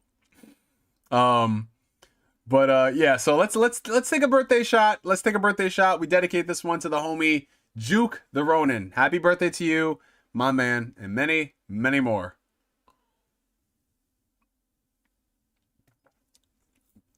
Whew. All right. Okay. All right. Street Truck 415. Nice to see you live. I miss your content. I appreciate you, bro. Thank you so much. Guys, I'm not hating on that game. I'm not hating on it. I was just me being skeptical. But yeah, where were we? Okay, so Beast of Reincarnation. Pokemon. Listen. Crown Apple is tasty, bro. I love that shit. But Pokemon, I've wanted an excuse to jump back into Pokemon for the longest time, guys. Trust me on this. But every single time I look at those games and I look at that price tag and I'm just like, nope. Because I'm looking at this shit like this shit is so hampered. And for a while, I thought it was the technology that the games were developed on. You know, I thought it was just the 3DS. until they started putting them games on the Switch, bro. And then you just look at how, I'm sorry, man, I took a shot of root beer. Hell yeah, bro. I'm sorry, but I'm looking at these Pokemon games and just, bro, I feel like we should be so farther ahead. And I know a lot of people are going to come in here and say, oh, well, graphics aren't everything. Listen, I know graphics aren't everything, but when you look at some of these Pokemon games with textures from the PlayStation 1, like, what are we doing here, man? Popping out the wazoo, no frame rate, not even half the frame rate, no frame rate, man. Sometimes this shit goes to 0, and I'm like, I could play a game if the performance is kind of choppy, but the game is valid, but not when the game looks like I gotta put a paper bag on it. You feel me? I feel like we should want better for ourselves, man. I honestly feel like we should want better for ourselves. You should want to go out in public and proclaim that you are a Pokemon fan, right? Instead of being like, well, I only play it because I'm a Pokemon fan and there's nothing else like it. You feel me? Pokemon out here giving you negative frames. Yeah, man, paper bags. That's how it feels like. You know what it is? Like, you look at Pokemon fans and they're always like angry, bro. They're either always depressed or they're always angry. They're never happy to play the games they want to play, man. They're either depressed because, like, well, it's better than nothing, so they're like in a sexless marriage, or they're angry because, like, they're in a marriage where they get sex, but all their girl does is starfish, and that makes them angry, bro. Like, she don't do nothing, she don't contribute. You feel me? But that's implying that Pokemon fans have sex, so I'm actually doing a little too much now. But yeah, it's depressing, and I see that, and I want better for Pokemon, because, listen, Pokemon is one of the most lucrative franchises out there, and you're telling me that these games can't look better, they can't run better? But regardless, something like Pokemon Legends Arceus comes around, and, you know, it looked like doo-doo craft, but it's something different. It is something different, and it's cool. But me, myself, and I just look at that shit like, it's still rough, bro. It's still rough, man. But then the Switch 2 comes out. And then we see how games like Pokemon Scarlet and Violet run on the Switch 2. Oh my god, they actually run competently. I mean, it's like 4K 60. They don't look the greatest, but it's better than the shit people was playing years ago. And I'm looking at Pokemon Legends ZA... French baguette or whatever that's called. Speaking of French stuff, we got something here. I'm looking at that. I feel dumb. I don't know what starfishing is. Okay, so Otaku Underground, you pure sweet summer child. Starfishing is essentially when you got, well, a guy can starfish too.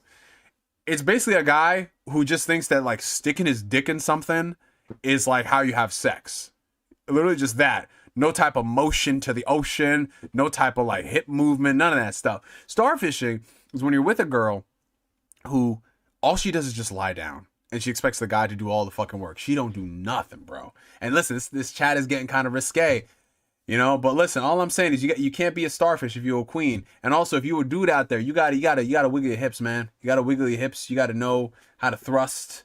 You gotta have, like, some you know what I'm saying? You feel me? Oh god, all it took was one shot to get me going down this path. But anyway, so Game Freak, after being in the Nintendo dungeon for the longest time, they was just like, listen, Nintendo, I know, like, you be paying our bills and shit. There's no ring on the finger. Well, you holding us down. We kind of want to, like, see other people.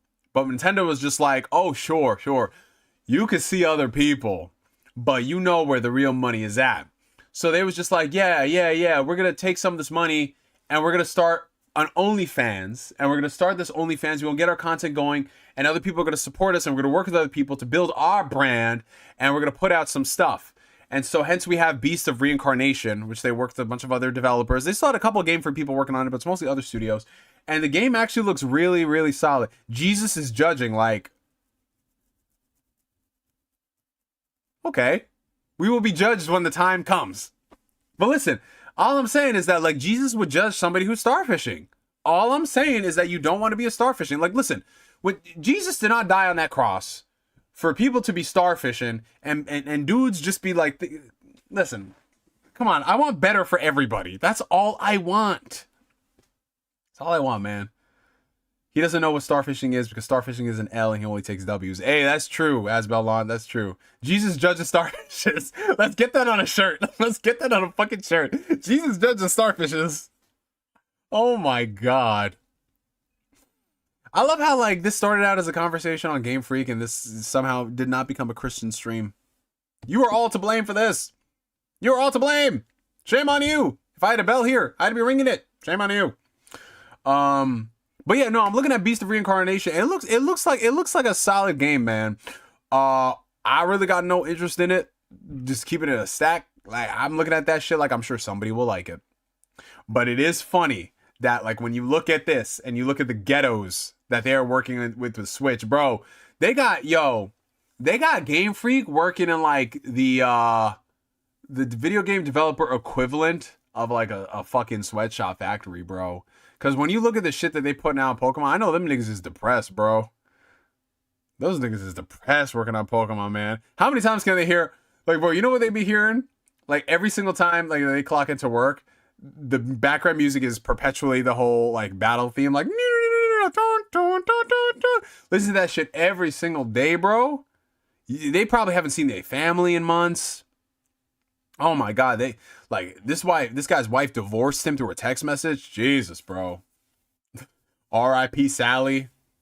Yeah, man. Oh, speaking of which, guys, we lost the GOAT. We lost the GOAT today, man. The great Catherine O'Hara, bro. Most of y'all remember growing up watching the Home Alone movies. She played Kevin's mom, amongst tons of other iconic roles. And from everything that we've heard, just an upstanding, great human being. And she's gone, man, at the age of, I believe, 71. Taken too soon, man. So rest in power to Catherine O'Hara, bro. We got a $5 super chat coming in from Don Otaku. The Switch era of Pokemon brought the most gameplay evolution in the series history, but the focus is only on the graphics. Listen, Don, I love you, bro, but come on now. Okay, you're talking gameplay evolution, but can we have both, my nigga? Like, come on now. Can we have good graphics and good performance and games that actually run? Bro, listen, I'm not trying to hear this on the console that gave us Xenoblade Chronicles 3, bro. Like, Breath of the Wild and Tears of the Kingdom, bro. Like, I'm not trying to hear this, man. We can have both, bro. You tell me that, like, we can run Final Fantasy VII Remake on the Switch too, and if the next Game Freak game comes out and if it's not up to par, you're gonna be like, well, man, this is the game. Nah, man, come on now. Digimon brought more evolution than Pokemon. Ooh, talk that talk, Corey Gryffindor. Talk that talk, bro. Talk that talk, man. Yeah, R.I.P. Sally. Oh, man.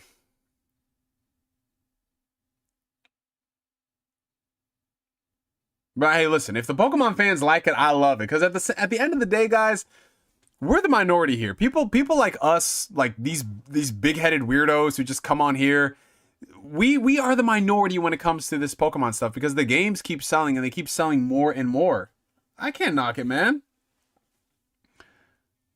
We got a $2 super chat coming in from Don Otaku. Don't worry, you'll have both this year, Gen X. Oh, yeah. So there is supposed to be a new Pokemon generation coming out this year.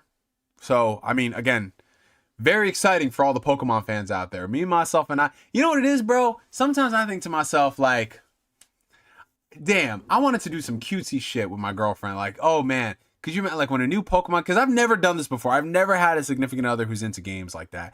But could you imagine if we were growing up in the time when Pokemon Gen 1, 2, 3, 4 came out, Gen 5, 2, where like you're dating somebody and you both got Pokemon games and you played them together. Like that is such a cute thing that I've always wanted on my bucket list. But I can't in good conscience stomach that in this current era of Game Freak. For the past 15 years, oh my god. What kills me is that when I finally like muster up the courage to ask women out and have disposable income to do that, Game Freak is just dropping the fucking ball when it comes to Pokemon.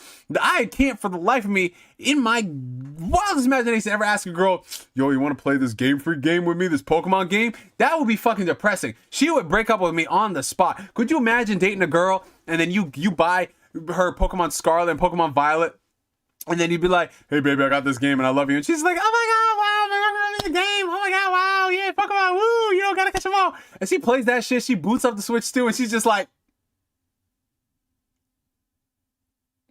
you know that Shrek meme where he's just like, That's how she could be looking playing that game. She'd be looking at that shit like the designer when he was at the show. He was just like, oh man, this is motherfucker. You are hard to look at. And you go come back to her later. He could be like, yo, babe, you like that game? What you think about Pokemon? You know, I just bought that because I love you. She could be like, no matter what ethnicity she is, she could be like, honestly, nigga, I don't think you really do love me if you buy me this shit. Like, bro, that's how it feels, man. That's the depressing part about it. If you got a girl who's really plugged into that shit, bro, and she knows what good games are and you buy her Pokemon, she could be like, this is something to pass the time. But you know what I would do on some real gangster shit? You know what I would do? Get a girl, you know, a girl, you know, play a video game with a girl. You know what I'm saying? Listen. I buy that girl It Takes Two, man. Listen. I buy that girl It Takes Two. Because, you know, it does take two. It takes two to tango. You feel me? You know? Talking about split fiction. Split fiction be the next game on the list, man. Pokemon, on the other hand, bro, you're gonna have a bad time in your relationship, man. You're gonna have a bad time in your relationship. If you try to do some couple shit and y'all both playing Pokemon, man, one of y'all is gonna go to bed angry, bro. One of y'all, listen, y'all gonna be, listen, because you're gonna buy the double pack. You're gonna buy the double pack of Pokemon Scarlet and Violet, mind you. $60. There's no fucking discount for buying both of them in the double pack, right? You're gonna play that shit. You will see how, like, there is no type of animations whatsoever in that game. The ground is a fucking PS1 game texture, and then it's just like you are stunned at what you are witnessing right now. Just a wide world with nothing in it. Nothing in it that can cause the game to run like shit, and yet it does, which is an achievement of its own right. And eventually one of y'all is just gonna go to bed angry. But you know, you gotta have some sexy time. You gotta have some sexy time to make sure that, like, you know, you're sexually satisfied, man. Whether it's the guy or the girl, what have you, man. Maybe the guy's pissed off in this situation. He gonna just tell the girl, he's like, man, just turn over, man. Like he not gonna do nothing, no type of sensuality in the relationship, no type of passion, no type of none of that, bro. None of that, because of Game Freak, man. Which is why I can't sit here in good conscience and get excited for a Pokemon game, man. But maybe switch to its new generation. They might do it, bro. They might do it. We got a $5 super chat coming in from Don Otaku. Thank you, bro. Digimon is the most unambitious bullshit. Digimon is not on the same scale as Pokemon. Even Pal World lapped the entire franchise 10 times over as a new IP. Well, you're right in terms of, like, the appeal. Digimon has never really capitalized on the brand like Pokemon. You are 100% correct. But let's not get it twisted, bro. The Digimon games, Cyber Sleuth, and the new one, Time Stranger, better than all the Pokemon games that have come out. Better story, better monster catching mechanics, better everything, bro. Let's be real. Come the fuck on now. The only reason y'all are over here hyping up that Pokemon shit is because when you were in 4th grade, you shit your pants, and then your mom went to KB Toys to buy you Pokemon to make you feel better. Why she didn't change your pants? I don't know. She should have been like, no Pokemon for you. You gotta stop shitting your drawers. You're too damn old. Because you're 9 years old. Why are you shitting your pants, bro? Stop this.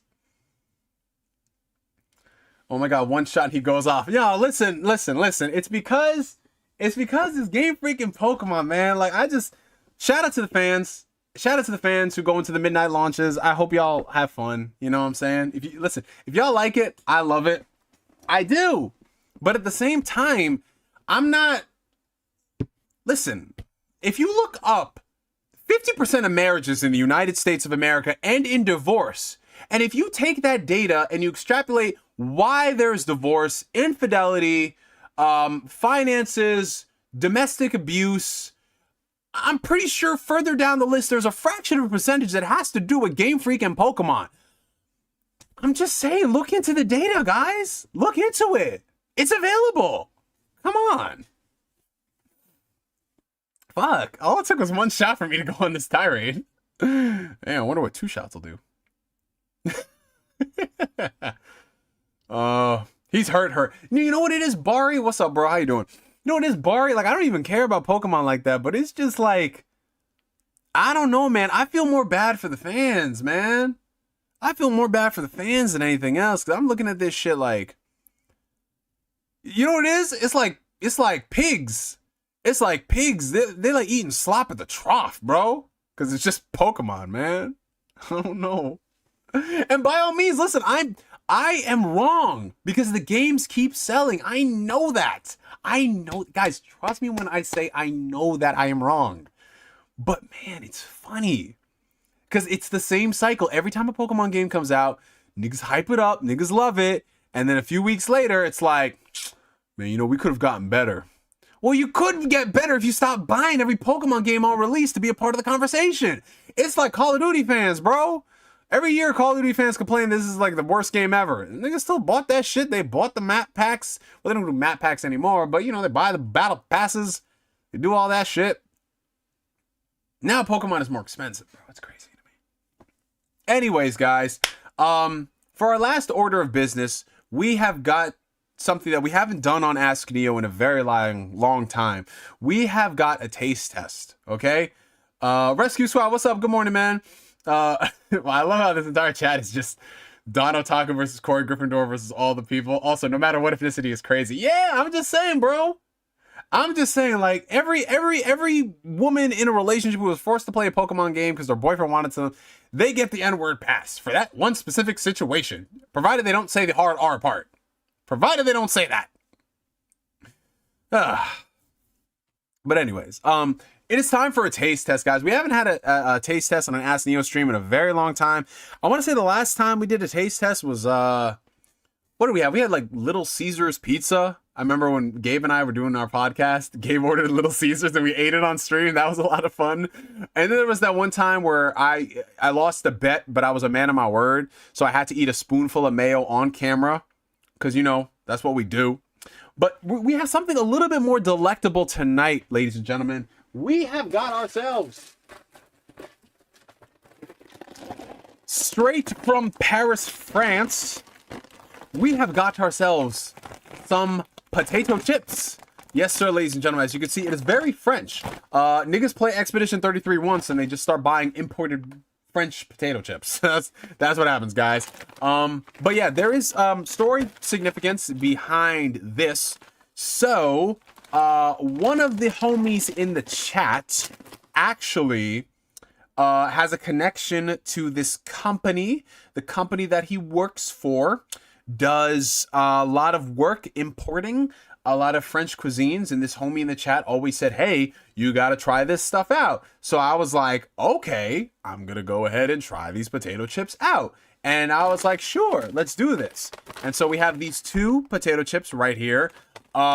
This flavor right here, French people in the chat, excuse me for butchering this, Camembert. And this one right here is interesting to me. This is cream cheese and herbs. Yes, we don't pronounce the H in herbs. We pronounce it herbs. But yeah, so we have two kinds of chips. I don't know which one we're going to try out, but I want to try out this one first. This one looks like the very, like, the less, like, crazy type of stuff. But yeah, looking on the back of this, as you can see, a lot of the ingredients are in French, and then you have some English right here because they imported it and everything. But yeah, they have it in the K calories and all that stuff, so that's really dope. So yeah, we're gonna try this one out first and see how eat it with a French accent. Oui, oui. I'm going to eat the potato chip. Ooh, you open it. Smells good, bro. It smells like, wow, it's got some okay, is this like brie cheese or something? Because it doesn't smell like just like regular potato chips. It's got like a cheesy aroma to it. Yeah, it's got like some cheese to it. Half of it is air. Well, that's all potato chips these days, my friend, unfortunately. But it smells really good. We're going to try this out.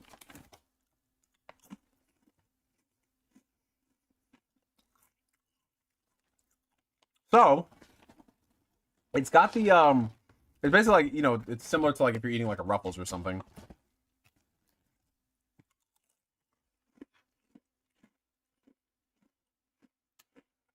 Oh, that is good. I gotta look up what Camembert means. But this is good, bro. Holy shit. Real French potatoes. Oh, man. You know what it tastes like? Like, if you're eating Ruffles, you know how when you do the flavors of Ruffles, sometimes they can come across as, a little too much. It's like, still get like that aftertaste in your mouth. This is very fucking good. You don't have like that crazy aftertaste in your mouth. You still have a little bit. Camembert is the type of cheese, Neo. Yeah. I figured because it's all this. But that's great. Let's try the second one. This one is fromage fros and finesse herbs. I don't fucking know. I don't speak French. I'm sorry, friends. This is basically translates to cream cheese and herbs. This one I'm most excited because I do love me some cream cheese.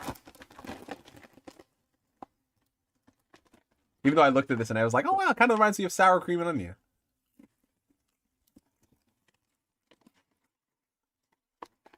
Whoa, what the? Yo, holy shit. Hold on, wait. Bro, holy shit. Dude, that herb taste. I'm not gonna front. This is like, you know, like when Ratatouille bit into it was like the meat or something, and then like you see like the things behind him, like dramatizing everything. That's what this is like.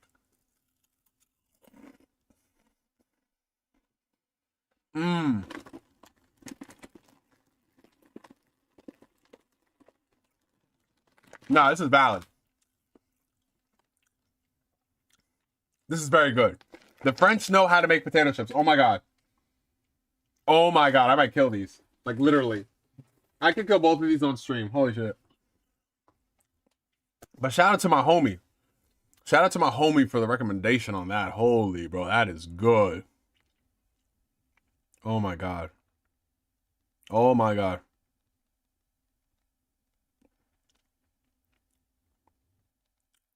That is shit is so good.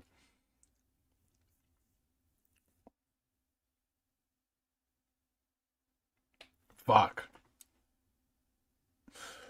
Oh, that is great, bro. Damn, I kind of want more. Holy man. All this man Neo needs is a chopped cheese with those chips. Yes. Yes, a chopped cheese would go great. Fortunately, I don't have a chopped cheese right now. Might get one next week, though. My girlfriend got me a chopped cheese, like 2 weeks ago? Yeah. She's like, I'm gonna bring some chopped cheeses over. I was like, yeah. This is valid. Some dip. Yeah. What do you guys usually dip your chip in? I'm not really like a chips and dip kind of guy, to be honest. Like I'll have it if it's at a party, but usually I just raw dog my potato chips. Oh, we talk about Metaphor in the chat. I loved Metaphor. I'm pretty close to the end of the game. Very good story. People are hating on the story? No. Chill. Nah, the Metaphor story is great. To me, playing Metaphor is like if you wanted a more adult version of Persona. Obviously, different gameplay styles, of course, but I like Metaphor a lot. And the music is sublime. Salsa con queso. Only dip tortilla chips. You know what it is for me, bro? Sometimes I just like eating the chips as is. You know what I'm saying? Like sometimes, back in the day, I would eat like the tortilla chips just by themselves, bro. But my favorite potato chip is, that is really good chips, you guys. Like, oh my god. Like, they don't leave that crazy aftertaste in your mouth. Fuck, bro. I'm gonna kill those. Hey, what's up? We got the homie Blaze. Wait, hold on. We got Blaze 4K before 4K. Now, that's a fact. Blaze was the first 4K before 4K came on the market. What's up, Blaze?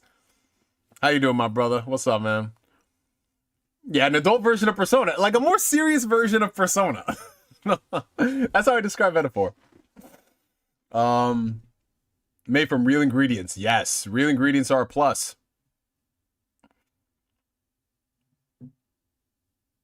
We discussed this last week. Yeah, so okay, since most of you guys are here now, Corey Gryffindor, friend of the chat, been here for the longest. We actually met up in Cali last week, you guys, and he was amongst the entire group of people we were with, where we were drinking and talking about best girls in Persona. She was a fucking vibe, bro. Oh my god, shit was so good. Neo about to write a thesis on how good those chips are. Yeah, honestly, I might, bro. A Cruel Angels thesis. Cruel Angels thesis. But Blaze, how you doing, bro? You getting hyped for that OLED PlayStation Portal, my guy? Yes, sir, man. Yes, sir. Add it to the collection. Uh-oh. Ooh, be careful. Be careful, David. Be careful. Be careful, bro. Be careful with the spoilers, because some people here haven't played it. Because, Metaphor, that's just a long-ass fucking game. But I don't know, man. I feel like I should take another shot. I feel like I take another shot for tonight, man. I don't know what I'm toasting to this time, but we're going to take another shot.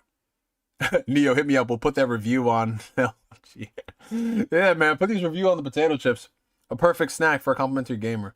Man, I miss old Sony. Blaze, what you talking about, bro? You're not excited for like one big first-party game a year? Come on, Blaze. Tap in, man. Tap in, Blaze. You're not excited to like only play Wolverine this year? Come on, Blaze. What are we doing? We got Blue sent you with a $5 super chat. Thank you, bro. Metaphor is great until you reach the final part. It was stupid where the story was going. So stupid. And it's the only Atlas game I dropped. Oh, shit. Damn. Well, again, no spoilers, like I said, because like I'm close to the end of the game. There's still some people who haven't played it. So we're going to see. That's wild, though. We got Jack and Daxter Devil May Cry's anniversaries. Well, there's a... Well, Jack and Daxter, we know that nothing's happening there. So you can just leave that alone. We would sooner see a new Jack and Daxter game come on Switch than we are going to see a new Jack game. We would sooner see them port the old games to Switch than that. Devil May Cry, that is something we might hear, but I don't know who's making it because Itsuno worked on Dragon's Dogma 2 and he left. So I don't know unless they have like a different team of people working on it, maybe. Well, that's kind of... So, David, that's unfortunately a problem with a lot of RPGs recently. I had that same problem with Tales of Arise, where the last act of that game was doo-doo water, bro. Straight doo-doo water, and then there was the difficulty spike, and then you had to level grind. It was... Yeah. Hey, Returnal's a good game, man.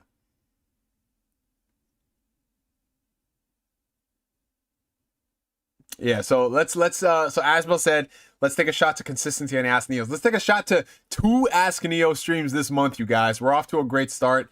It's only up from here. So, salut.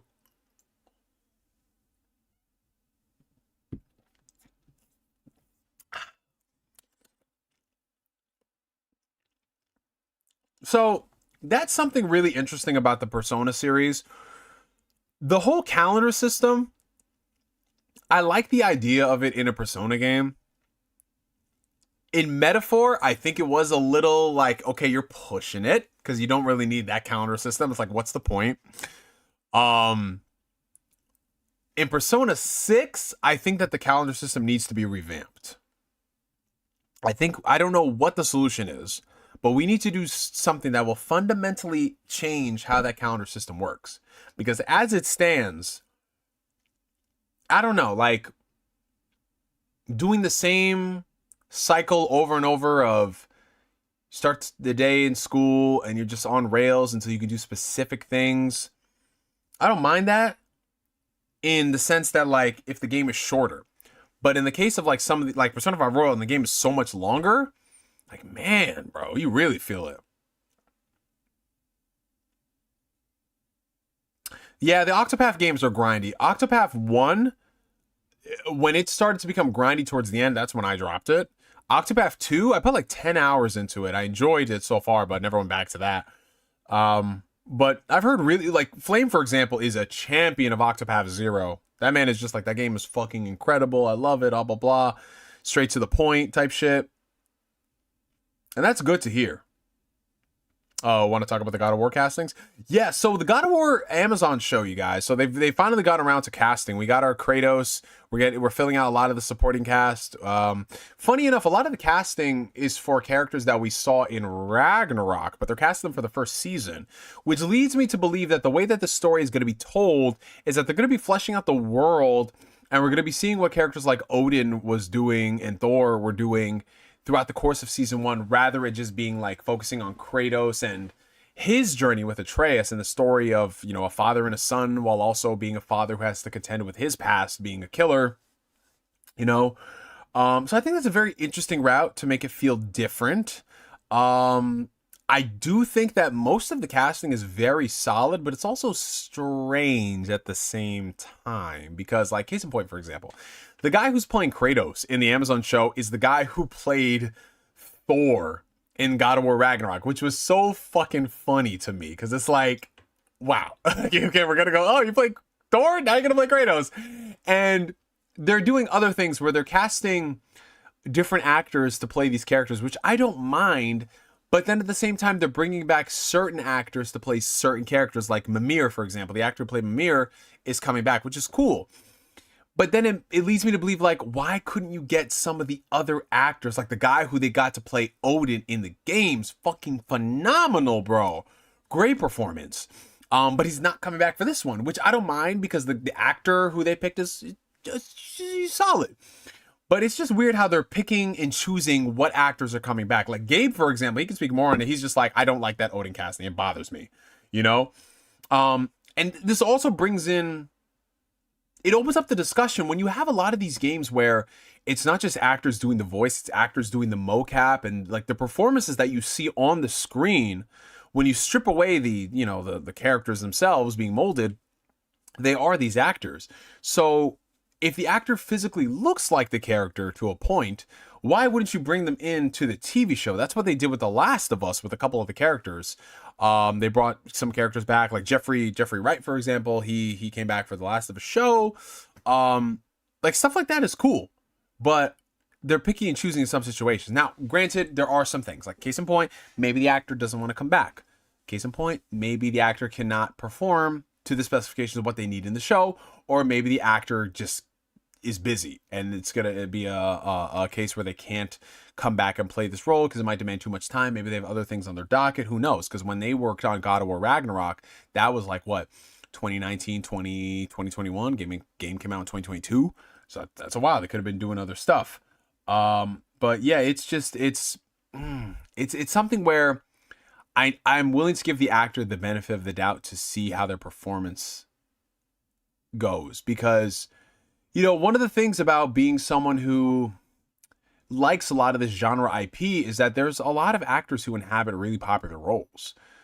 You know, there's so many different people who have played Batman, not just on screen, but also voice. You know, we have our favorites. Obviously, you know, in this house, we love Kevin Conroy, but we also love people like Bruce Greenwood and what he did for an older Batman who's had a couple of Robins. You feel me? You know, like in the case of live action, like I'm a huge Pattinson fan. I love Robert Pattinson, what he did with the role, but at the same time, Christian Bale, like, yeah, admits the whole like, what are the other drugs, like that type of shit is goofy and all that. You know, I still have a soft spot for, you know, freaking serial killer Batfleck and also psychopath Michael Keaton Batman. You feel me? So that's kind of what it's going to be hard to adjust at first, but if the performance is good, I'm glad. And honestly, the bar is low for Sony adaptations after The Last of Us Season 2. So provided they don't fuck it up, I think we'll be okay. We'll see. We got a $5 super chat coming in from the homie Down Otaku. Thank you so much, bro. I replayed Fire Emblem Awakening over the last month, and bro, I love Three Houses, but Awakening is still my GOAT. It just hits different. Yeah, no. Awakening is better than Three Houses. Three Houses is... The best way I can describe Three Houses is like the perfect Fire Emblem game to recommend to everybody and their mama, because it's the Fire Emblem game that's, well, at the time, it was the newest, and it's the one that was the most commercially accessible. And it has a great aesthetic to it. I mean, it's literally like Fire Emblem, but with Harry Potter, and there's like the Game of Thrones aspect to it, and everything. Like my sister, the first game I got her when I bought her Switch Lite for her birthday was Fire Emblem Three Houses. And the last Fire Emblem game she played was Fire Emblem 7 on the GBA. So for her, she obsessed, adored that game to death. It's amazing. However, if Fire Emblem Awakening, if Nintendo was a smart company and they put that out on other platforms, if Awakening was out, I would have said like, yo, play Awakening. Awakening is awesome. And I really, listen, if Nintendo was a serious company, we would have gotten Awakening. We really would have gotten an Awakening remaster. Hell, I would have taken a Fates remaster. And you guys know I didn't fuck with Fates at all. But I would have taken a Fates remaster if they want to go back and fix some things. I would play it. But Awakening, shit, I still got Awakening around here. Where is it? It's in my 3DS collection, probably behind that wall.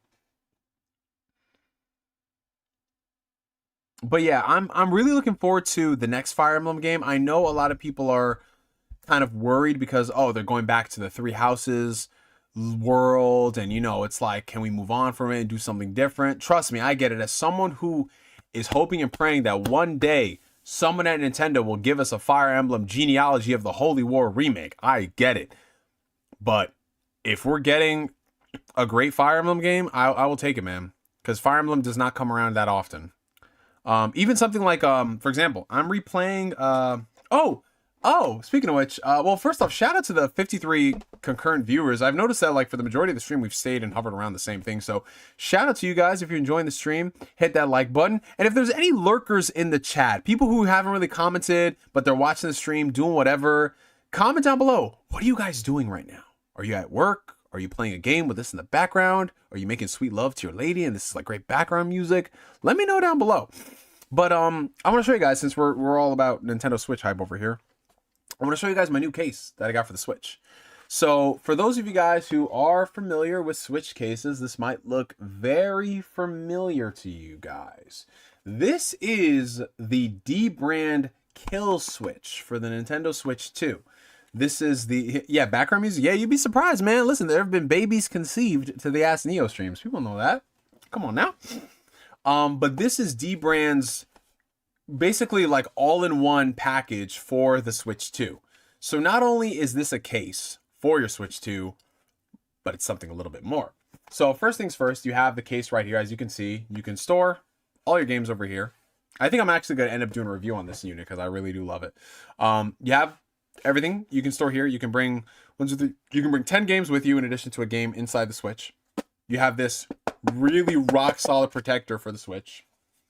And right here is how you open the case. You have this like almost bungee cord like holder that keeps it in place with so much fucking resistance, man. This thing is crazy.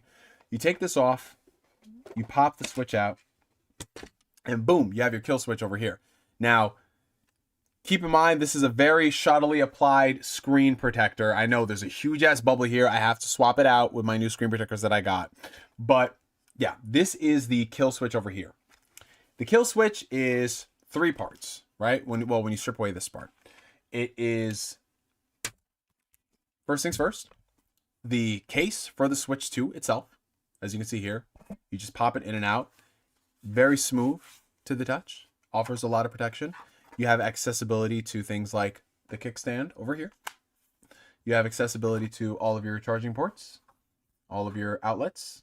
And one thing I really do love about the Switch 2 is I love how they give you 2 USB Type-C ports so you can charge it. Finally, the biggest problem with the original Switch was the fact that the charging port was at the bottom. It's like, bro, what?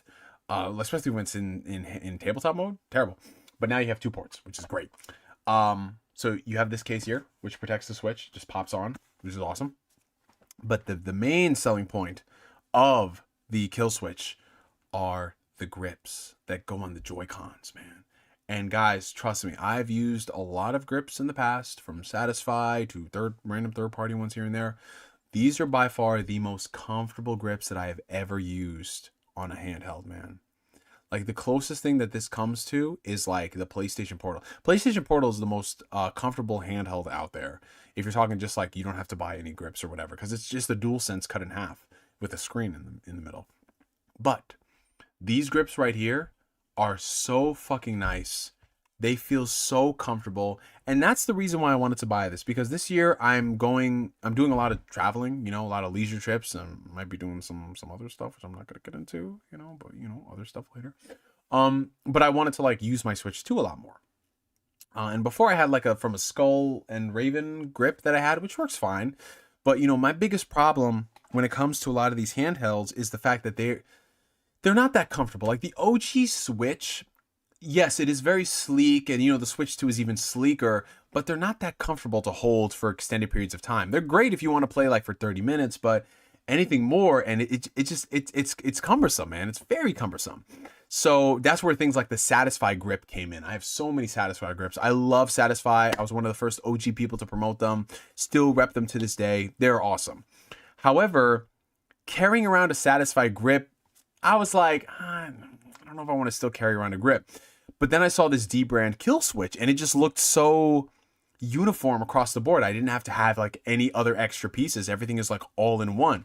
So, you know, you attach these grips to the Joy-Cons. They just slide in easy. They're very snug. You put them on and it feels like regular controllers, man. And I did also add they come with these little, as you can see here, focus up please. Awesome. It has these little grips that you can attach on it to make things more, you know, comfortable when you're playing like first person shooters and shit like that. I don't play first person shooters on the Switch, so that's whatever.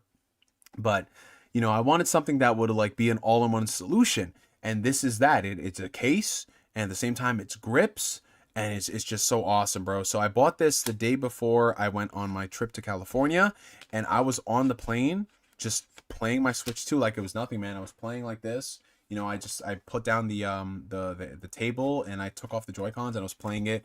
And honestly, that's one of the more underrated ways you could play the Switch, when you're just playing with the Joy-Cons attached and you just have them in each hand and just play like that. Like, it's a very underrated way to play the Switch.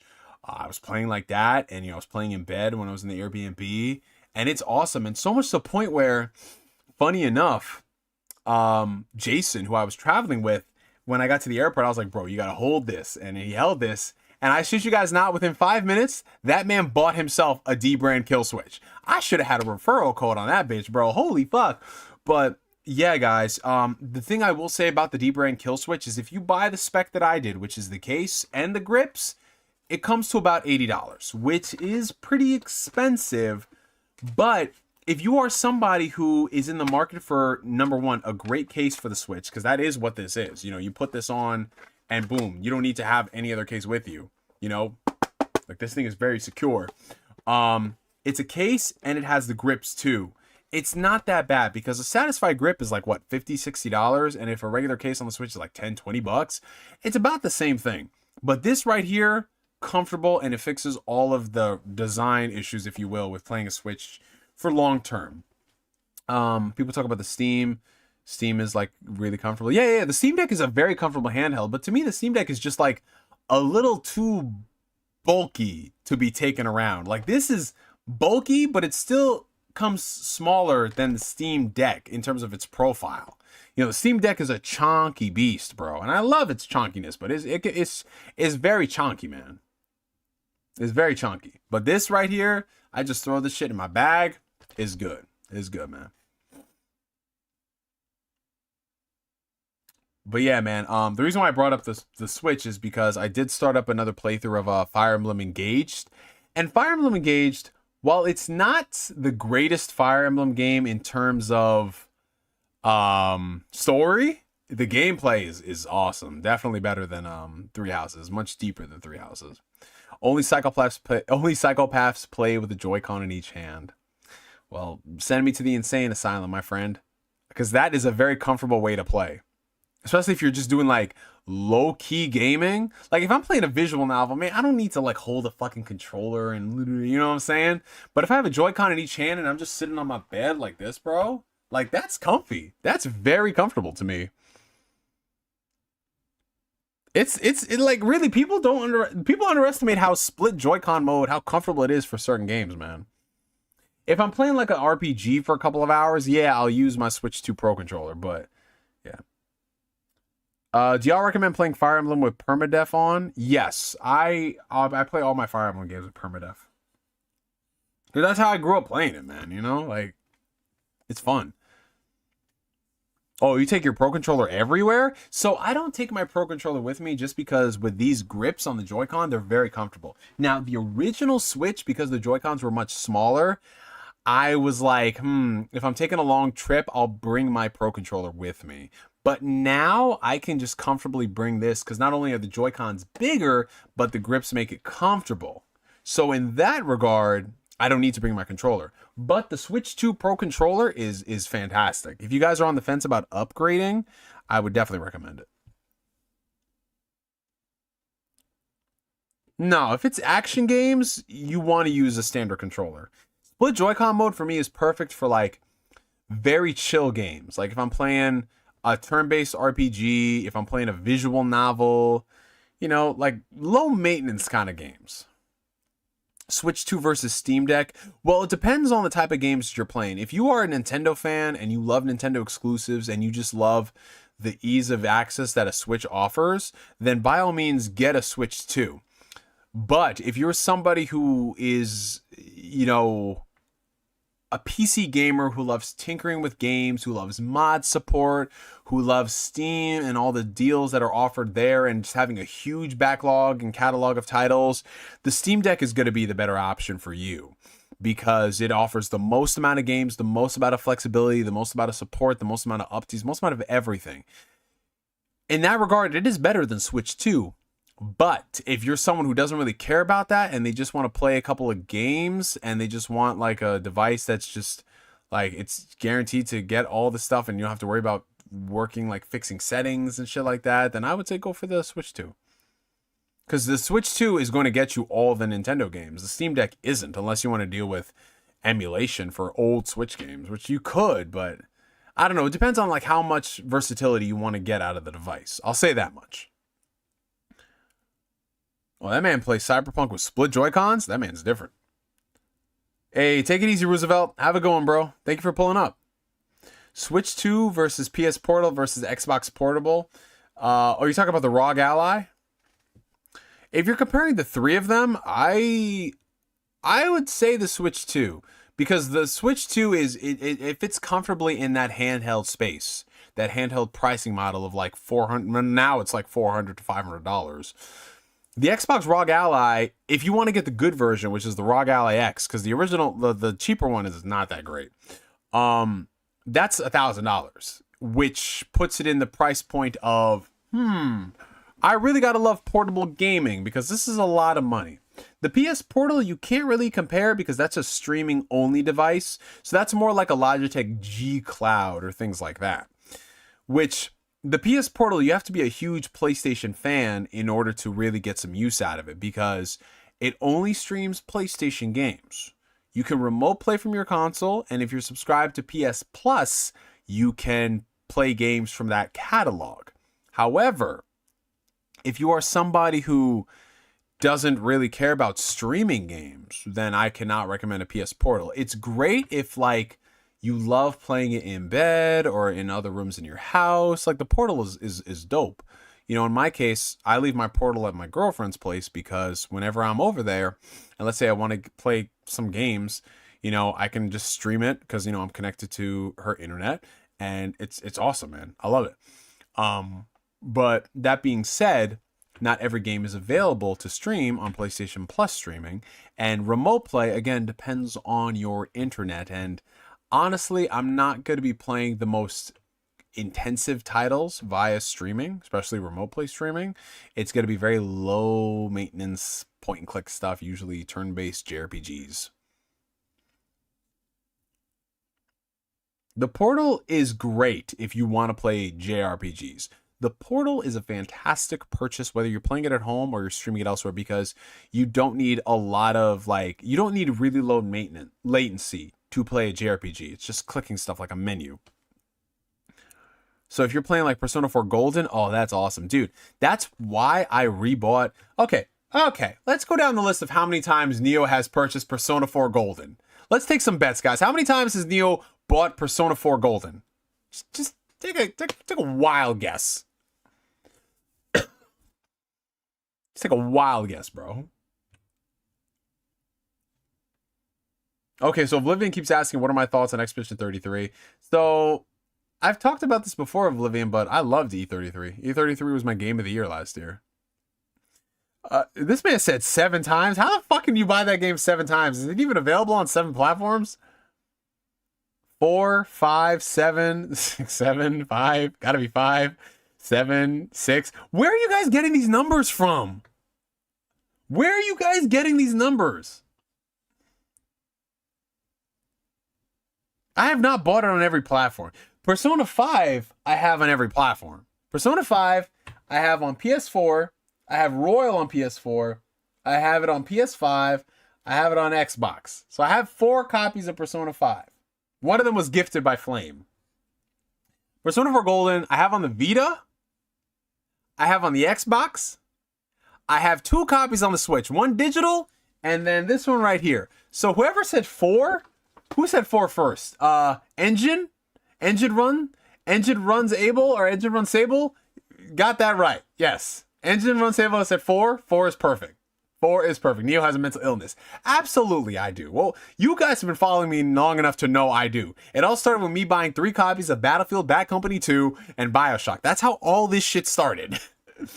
You're the winner, bro. You got it. How many copies of Kingdom Hearts 1 do I have? I have Kingdom Hearts 1 on the PS2. I have Kingdom Hearts 1 on the 1.5 collection on PS3. I have Kingdom Hearts 1 on the 1.5 2.5 collection on PS4. I have Kingdom Hearts 1 on Xbox. I don't have it on Steam, but if it comes out on Switch, which is rumored to, native versions, niggas gonna buy it on there. Niggas gonna buy it on there, bro. This man said 12 copies. Oh my god. Hey Neo, I saw you were gifted Pokemon Violet for your birthday. How you feeling it? And also, do you plan to get ZA? Oh, Black Swag, you missed the Pokemon part, man. Oh boy. So I played Violet for like an hour or two, bro. Let's just say it wasn't my cup of tea, man. It just, I don't know, man. I feel like the days of Pokemon are behind me until they do like this drastic shift, bro. I mean, the ZA game, that looks cool. But I just have so many other games on my docket right now that I can't justify spending like, what, $70 on Pokemon to not play it, you know? Put this man in Arkham. What?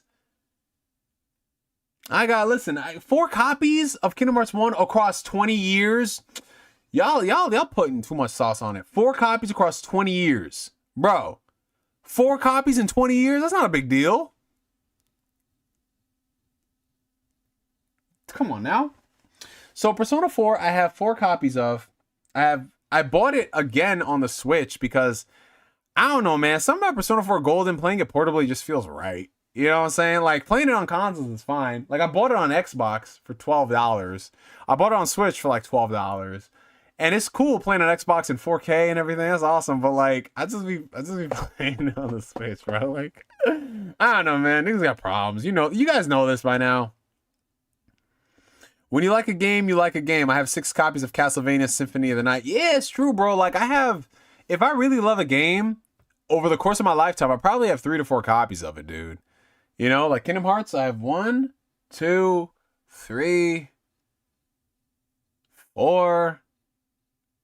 Like 4 copies of it, man. And they're all across different generations and digital too. So I feel like that helps. That helps a lot. Like Bioshock, I had on like 360. I bought it on PS3. I bought it on PC. Battlefield Bad Company 2, I bought that on 360 to play with my friends. I bought it on PS3 to play with my friends. I bought it on PC. And I'm not buying all these copies for like full price. You know what I'm saying? I always get it cheaper. You know, like bought Bioshock for $5 on PC. Battlefield for $5 on PC. Like, what are the things that I bought full price? Like Persona 4. I bought the special editions full price, so you know, that doesn't really count. Persona 3 Reload. No, Persona 5 Royal on PS5. I bought because it was $20 on Black Friday, and it just sits in the packaging. That's not a bad deal. I'm not going front. I was kind of stupid. I was thinking about buying Persona 5 on the Switch again, and I'm like, nigga, stop. Just stop it, bro. He's like, that's enough. Bayonetta, I have on the 360. I have on the... No, I have on the... No. I have Bayonetta on the... Yeah, no, the 360, the Xbox One, and the Switch. Those 3 copies. I got Persona 3 FES Digital on the PS3. I got Persona 3 Portable digitally on Steam and Switch. I got Persona 3 Reload on PS5, and I'm eyeing a Switch 2 version. I got the limited run games P3P physical. I'm not gonna lie to y'all. This week, I was this close to buying Persona 3 Reload on the Switch 2 because it was $30 on Best Buy flash sale. I was this fucking close. But I just rebought the game on PlayStation for $17 because I had it on Xbox on Game Pass, and then it came off Game Pass, and I'm like, fuck, I need a physical copy. So I bought it on PlayStation 5 for $17. And now I'm looking at that Switch 2 version like, you looking kind of good. So we all have problems. We all have problems, bro. So you know what the funny thing is, Asbel, and you're gonna crucify me for this. The only Tales remaster I bought was Tales of Vesperia Definitive Edition. I bought that on Switch when it came out, obviously.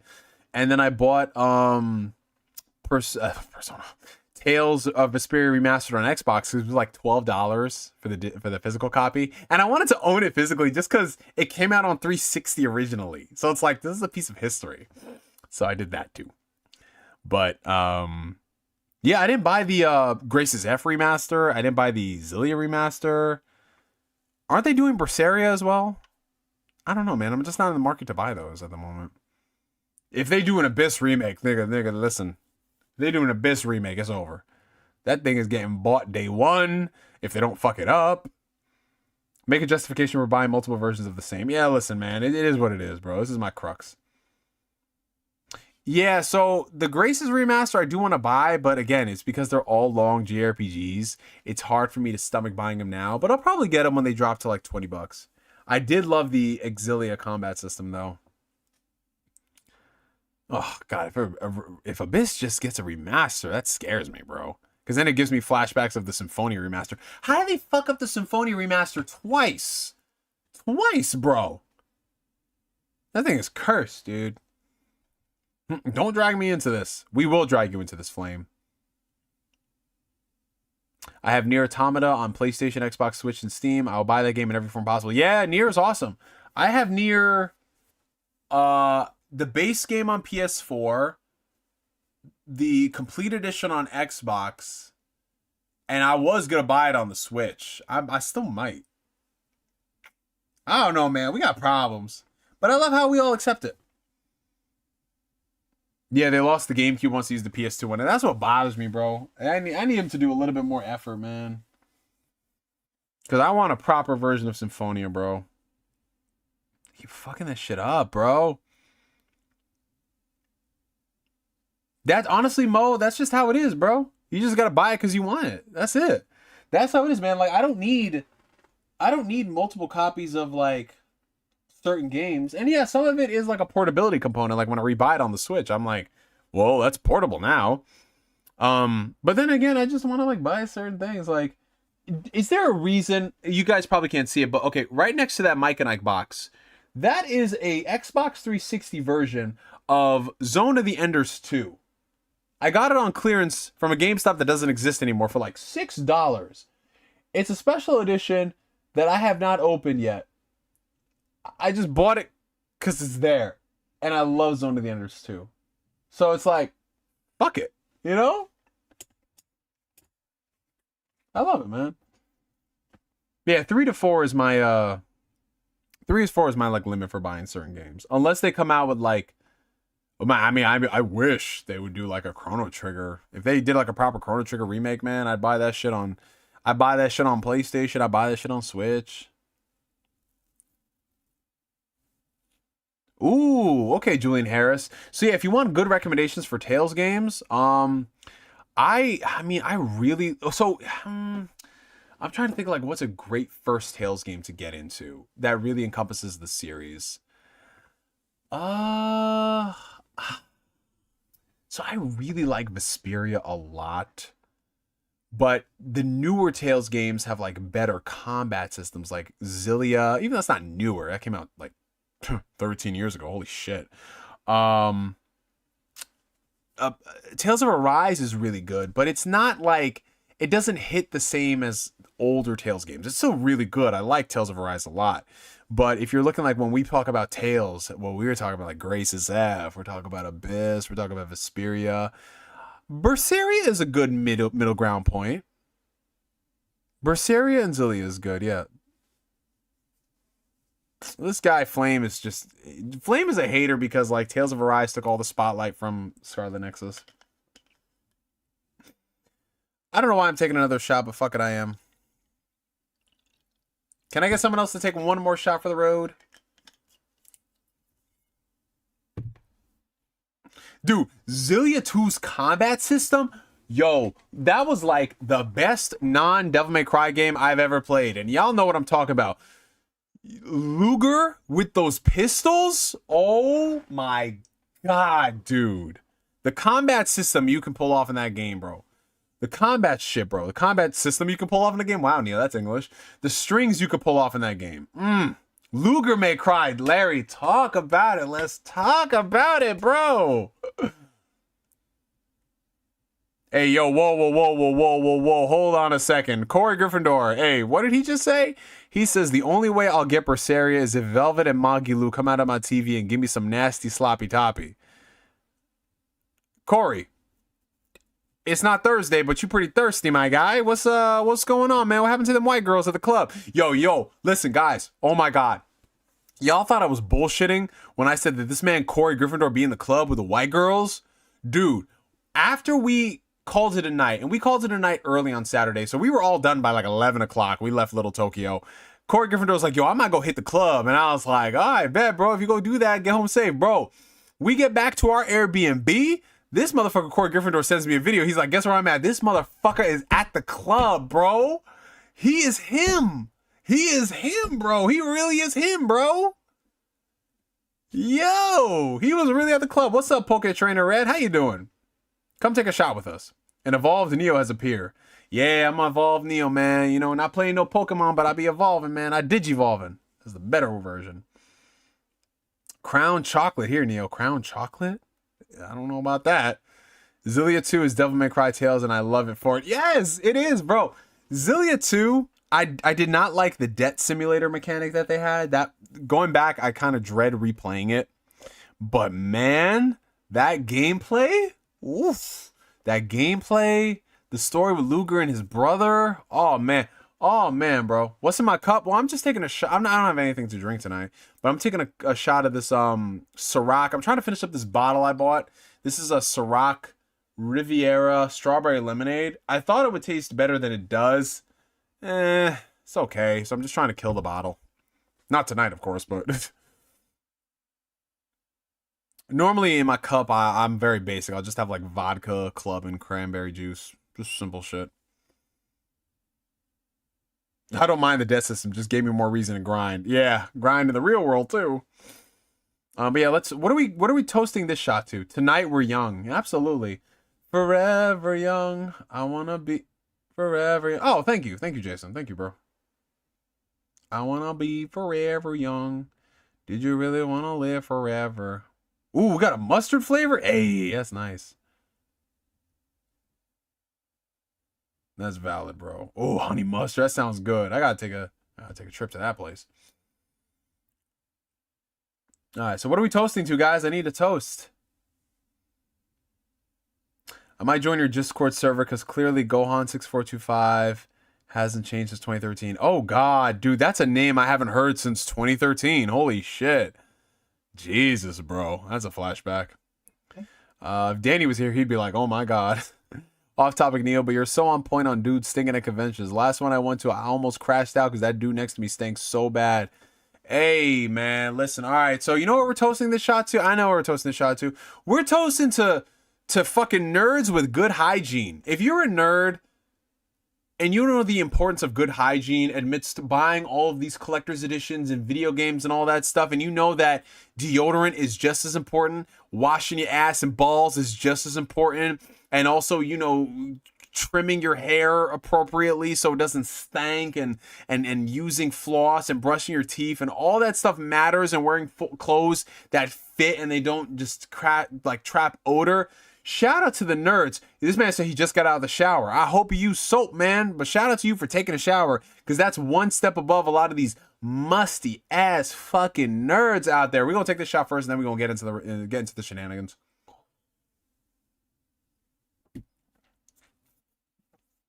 Okay. All right. So, all right. Toast to High Guard. Hey, that's all you, brother. I'm happy you loving that game. Listen, if you like High Guard, bro, I love that for you. But yeah, dude. So funny enough, when I was at the Persona concert, I had a residual fear that it wasn't in the front of my head, but it was kind of in the back. How do we have more viewers after we talk about stinky ass motherfuckers? I like where this is going. Shout out to y'all watching the stream. If you're enjoying the stream, hit the like button. Helps out the channel tremendously. But getting high off High Guard, hey, Look at that, man. But one of my fears was, and listen, here's the thing. Now, I've been around the block to a lot of these conventions and nerd events alike. And as much as I love my nerd people, man, as much as I love my nerd people, one of the biggest fears is, oh, we got Blue Senchi coming in with a $5 super chat. I love Persona. I love everything, but I also love showers more. I will not be a part of the smelly nerd group. Talk that talk, King. Talk that talk, bro. I'm telling you, we gotta listen. If there's, oh my god, if Persona taught people the value of importance of friendships, what we need Persona 6 to do is to show these people taking showers on a day-to-day basis and not just going to the washroom voluntarily. Like, bro, we need this shit to be mandatory. But anyways, one of the fears that I always run into when I'm going to any type of nerd events is bodily odor. And I don't know about you guys, but I have a very sensitive nose. I am someone who cannot stand particular scents. Not to say that I crash out and I start vomiting over it, but I'm one of those people where it's like, bro, deodorant is a couple dollars, soap is a couple of dollars, bathing should not be optional. Bathing is mandatory. And I'm not just talking about going into the shower and putting water on you. I'm talking about scrubbing. I'm talking about getting in between both armpits, in between the legs, under the ball sack, under your man titties if you got them. Washing your ass and angling your ass up to the ass, your ass up to the water to clean yourself, scrubbing your toes, head, shoulders, knees, and toes, all of that stuff. I've been subbed since 2009. I appreciate you, K. We talking about personal hygiene right now, bro. But I'm that type of person where it's like, you know, as someone who grew up a teenager, and when I saw my body start to emit some odors, I was like, oh, I can't be having that. So I made sure growing up, I took care of my personal hygiene. You know, I wash my hair every week. I wash my beard every week. I put some beard oil and beard conditioner. I brush my teeth. I floss my teeth. I go to the dentist twice a year. I clean my ears. I put on good deodorant. You know, I wear clothes that are form-fitting, clothes that can absorb moisture well. And when I see people who are at these conventions, because mind you, conventions can be expensive. First off, tickets to a convention can be anywhere from like $40, $50, $60, $100 plus, depending on the weekend, if you got a weekend pass. And these nerds are traveling to these conventions. They are spending money to get autographs and get photos with celebrities. Okay. They are buying merch, and I'm not talking about just like $5 trinkets here and $10 posters there. I'm talking about some real shit. I'm talking about some figurines. This one right here was I got this for I believe Christmas one year from one of my best friends, Shut Up Gabe. This is Super Saiyan 4 Goku. Almost falling off the thing. But look how sick this is, bro. Look at the detail on this. Fire, dude. Fire, man. The cool part about this is the stand, you just stick it right up his right butt cheek, bro. But even Goku knows the importance of washing his ass. And if he doesn't, Chi-Chi, she will let it be known. But regardless, my friends, before you even think of buying merch, you got to make sure that you are well hygiened. And when I see people at these conventions who, and I'll never forget this, bro. I remember I was at Otakon 2015. I was at a Tales panel, right? I was at a Tales of panel. It was like a fan panel, I believe. And there was this one white girl who she smelled like she was baking some bread, bruh. And that's all I'm gonna say. Cause if I take one more shot, if I take one more drink, I'm not gonna end up fucking you, but I'm about to say some hateful shit. But I was there and I was like, woof. I just got a whiff of that. She was right next to me. And then later on in the evening, I was at the Voice Actors After Dark panel. There was a guy sitting next to me. I smelled straight onions, bro. And was she hot? Nah, she was a Big Bertha, Corey Gryffindor, so you go handle that. Oh, and I was like, oh no, this is not the move, bro. And listen, I get it. Sometimes if you're there all day and it's hot, you could emit a little bit of body odor. I get it. But when you talking like fresh out, like 10 a.m. in the morning, and you smelling like that, Did you go to bed in the same clothes and not shower? What are we doing here, man?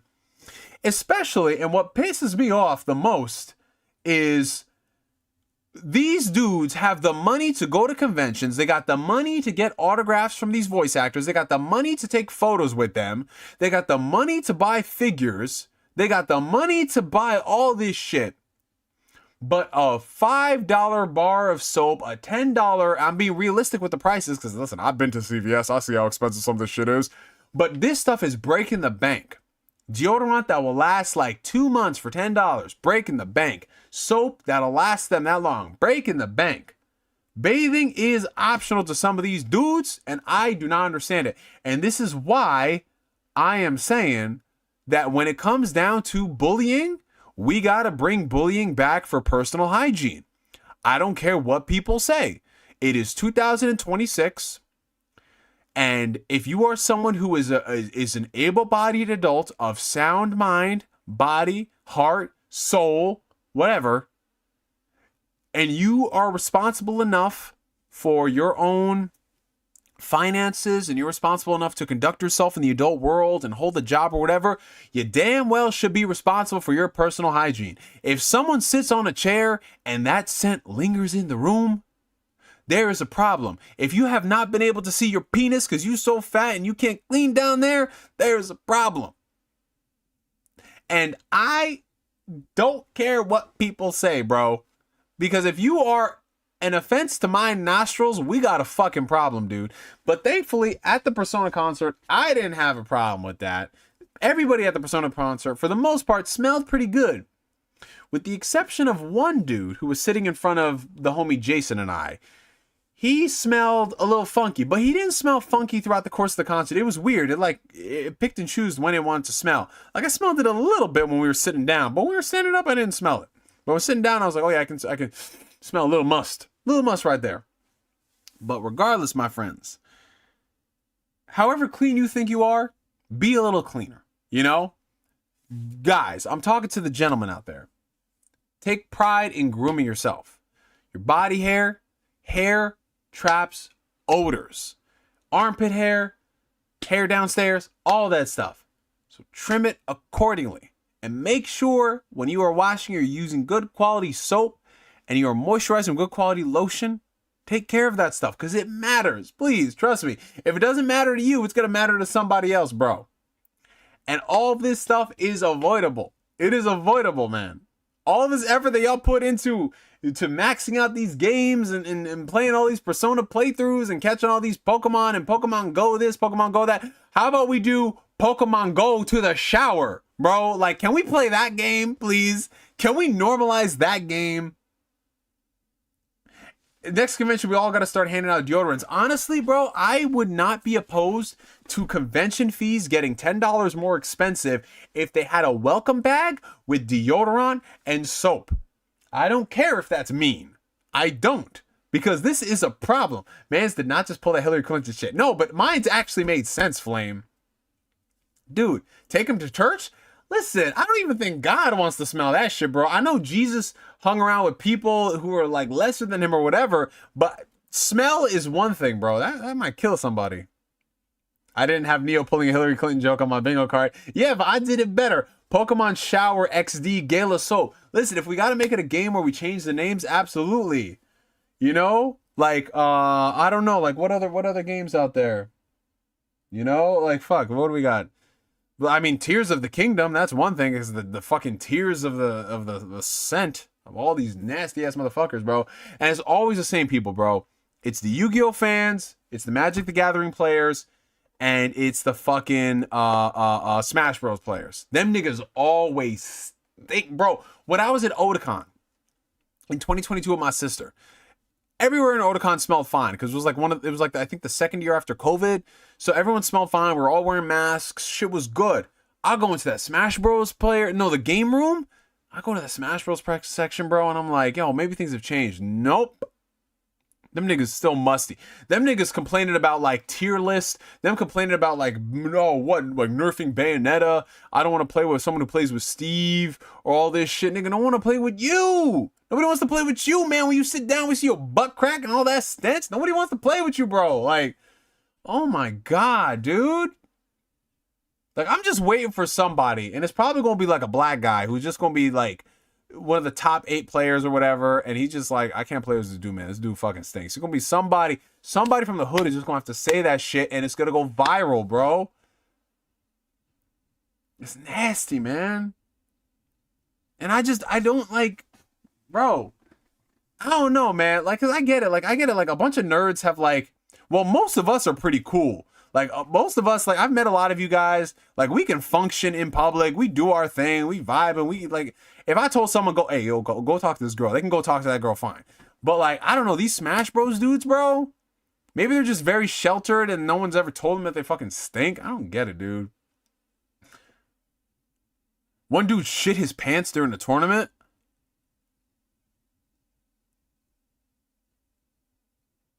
Okay.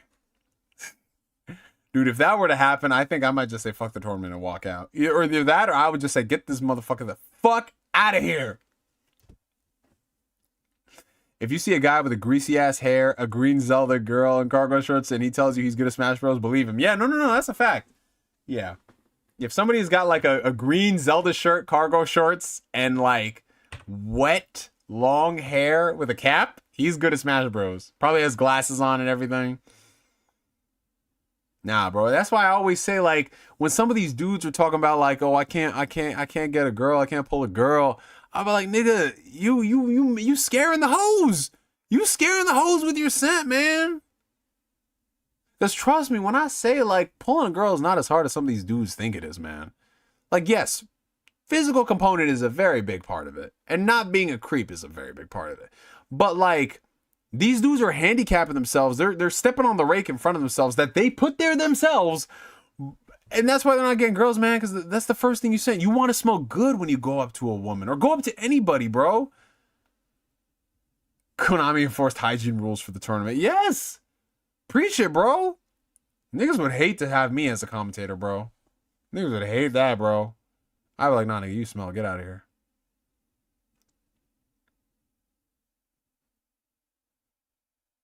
Can't stand that shit, bro. Scaring and scarring. Yeah, that's what they're doing. They are scaring and scarring people, dude. Oh my God. You know, and see, look at this guy, Corey Gryffindor. I see Corey Gryffindor. He pulls up to the venue. He's got his Converses on. He's got his jeans. He's got his shirt. You know, he's well groomed, well shaved, everything. You know, like, this dude pulls the white bitches, bro. He pulls the white bitches. And then I'm looking at some of these other dudes. Like, they walk in like as a cartoon. You could see the scent coming off of them. And they're over there asking, where's my hug? Man, if you don't get your ass in a damn shower, you hug that freaking nozzle. You hug a shampoo bottle. Jesus. Pigpen, Larry, Pigpen. True story. You know what the funny thing is? I thought Corey Gryffindor was wearing Vans this whole time. Okay, so funny story. So Tech and Jin and Corey Gryffindor, like, I both told them to meet up at the same ramen place. That's where we're going to be. And then they both got there before us because we were looking for parking for like 30 minutes. And Tech and Jin was just like, oh, one of your boys is here. Can you describe him to me? I was like, all right, well, he's a black guy, probably wearing jeans, and he's got like Vans on or something. I don't fucking know. And somehow they found each other. Corey Gryffindor wasn't wearing Vans. He was wearing Converse. Toon Force Tank is crazy. Hug that nozzle is hilarious. They got to, bro. They got to hug the nozzle like they're in an Usher music video where he's just like in the showers, like just singing, you know, about his emotions. That's what they got to do, bro. Magic the Gathering players getting strays out here. Well, they better, bro. I'm just saying, man. I don't know, man. It's just, listen, guys, I'm very sensitive to scents. And thankfully, like, every person I've come across has been a subscriber. These motherfuckers smell good, man. Use a water flosser and brush your damn teeth. It's not that hard. It really isn't, bro. They should have funk security. Someone that smells you before they let you in. Oh, man. Yeah. You know what it is also? Like I said, clothing is a big part of it too, dude. Because, like, a lot of these dudes, they live and die based off the graphic tees. And listen, I love graphic tees as much as the next guy, but that $20 shirt that you got at Hot Topic back in 2007, My nigga, it's time to let it go. Like Elsa, let it go, let it go. Like it is time to, we gonna upgrade them to at least get some Atsuko stuff. Get some Atsuko stuff in your life. Get some Atsuko anime merch in your life. That is a high quality distributor of anime apparel, Japanese apparel. That company, yes. Hot Topic, when people are wearing, this nigga needs a 3XL, he's wearing an XL shirt. It's not gonna fly, man. Listen, I like graphic tees. I got graphic tees, man. I got graphic tees. I mean, listen, like, I don't have any right here, but like, you know, I don't have any here. I just did laundry. I have some stuff I folded on the ground. But like, I love graphic tees messing the next guy, but come on now, the cheap ass shit from Hot Topic is not gonna cut it, man. That shit, the way it traps scents, ugh. Yeah, I heard about that Dragon Ball Z theme park in Saudi Arabia, and I think Naruto was getting like a roller coaster in France. Listen, anime fans are worldwide, bro. Anime fans are worldwide. Oh man, but I'm looking at the clock, you guys. It is coming up on 1:07 in the morning. Holy shit, we've been streaming for almost 3 hours. So I think it is time for us to wrap it up for the night, guys. Appreciate everybody pulling up for this Ask Neo stream. Very spontaneous, I know. I'm trying to work on a schedule of things, but you know, it is kind of hard just based off, you know, life and girlfriend and job and all that stuff. But you know, we are definitely going to be back next week. I'm thinking we might be back as soon as definitely sometime next week, I want to say, because I'm looking at the schedule of stuff, and yeah, I'm thinking we might be able to pull off something on maybe on a Friday, possibly on a Friday, because I've been off from my other job on a Friday, so we might be able to pull off some things then. But yeah, definitely next week we will be back. I might actually get back into video making maybe and talk about my experience playing like Final Fantasy VII Remake on the Switch, because Square Enix did send me that, and I don't know if people are on the fence about buying that game on the Switch, but I did get a review copy, so I might speak my thoughts on it. But honestly, I just might, you know what I might start going back to, guys, just to make it easier? I might start going back to just like turning on the webcam and just like talking about whatever industry news is out there, because you know me, I don't go too crazy with the editing, but I might just like, if there's ever a topic that I find interesting, I just turn on the webcam, just talk about it, and just go from there. You know what I'm saying? Because I like doing the live streams, those are great, but like sometimes if it's like breaking news, I can just get on here and speak on my piece on certain things and go like that. I feel like that might be a good way to get content out there. If you guys are watching it, just let me know down below if you just want something that's just more like, yeah, you know, do you just turn on the camera, just speak about it, even if it's like 10-15 minutes or something. But yeah, guys, enjoy the rest of your evenings, depending on the time zone you're in. It is 1:10 a.m. over here on the East Coast. You know, your mornings, your afternoons, all that great stuff. I will see you guys next week for another Ask Neo and maybe a video in between, give or take. But yeah, you guys, just have an excellent week. Play a lot of great video games, eat a lot of great food, have a lot of great sex, and just keep being the amazing people that you are. And if you haven't already, hit the like button. It does help out the channel tremendously, and it sends it out into the ether so we can bring more people into this awesome family of ours. And for me to you for now, my name is NGS signing out, and like always, I will catch you guys later. Peace out, y'all. Have a good one.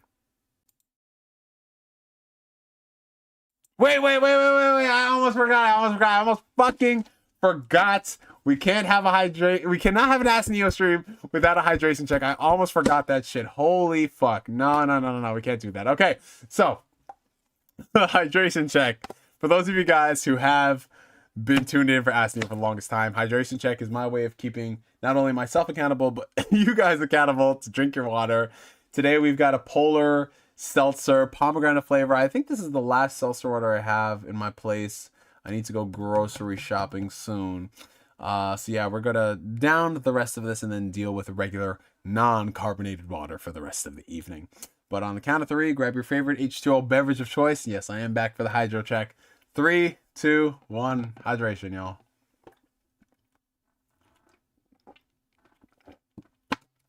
All right. Now, with that important order of business down, my name is NGS signing out, and like always, I will catch you guys later. Peace out, y'all. Have a good one. And this thing is not wanting to hit.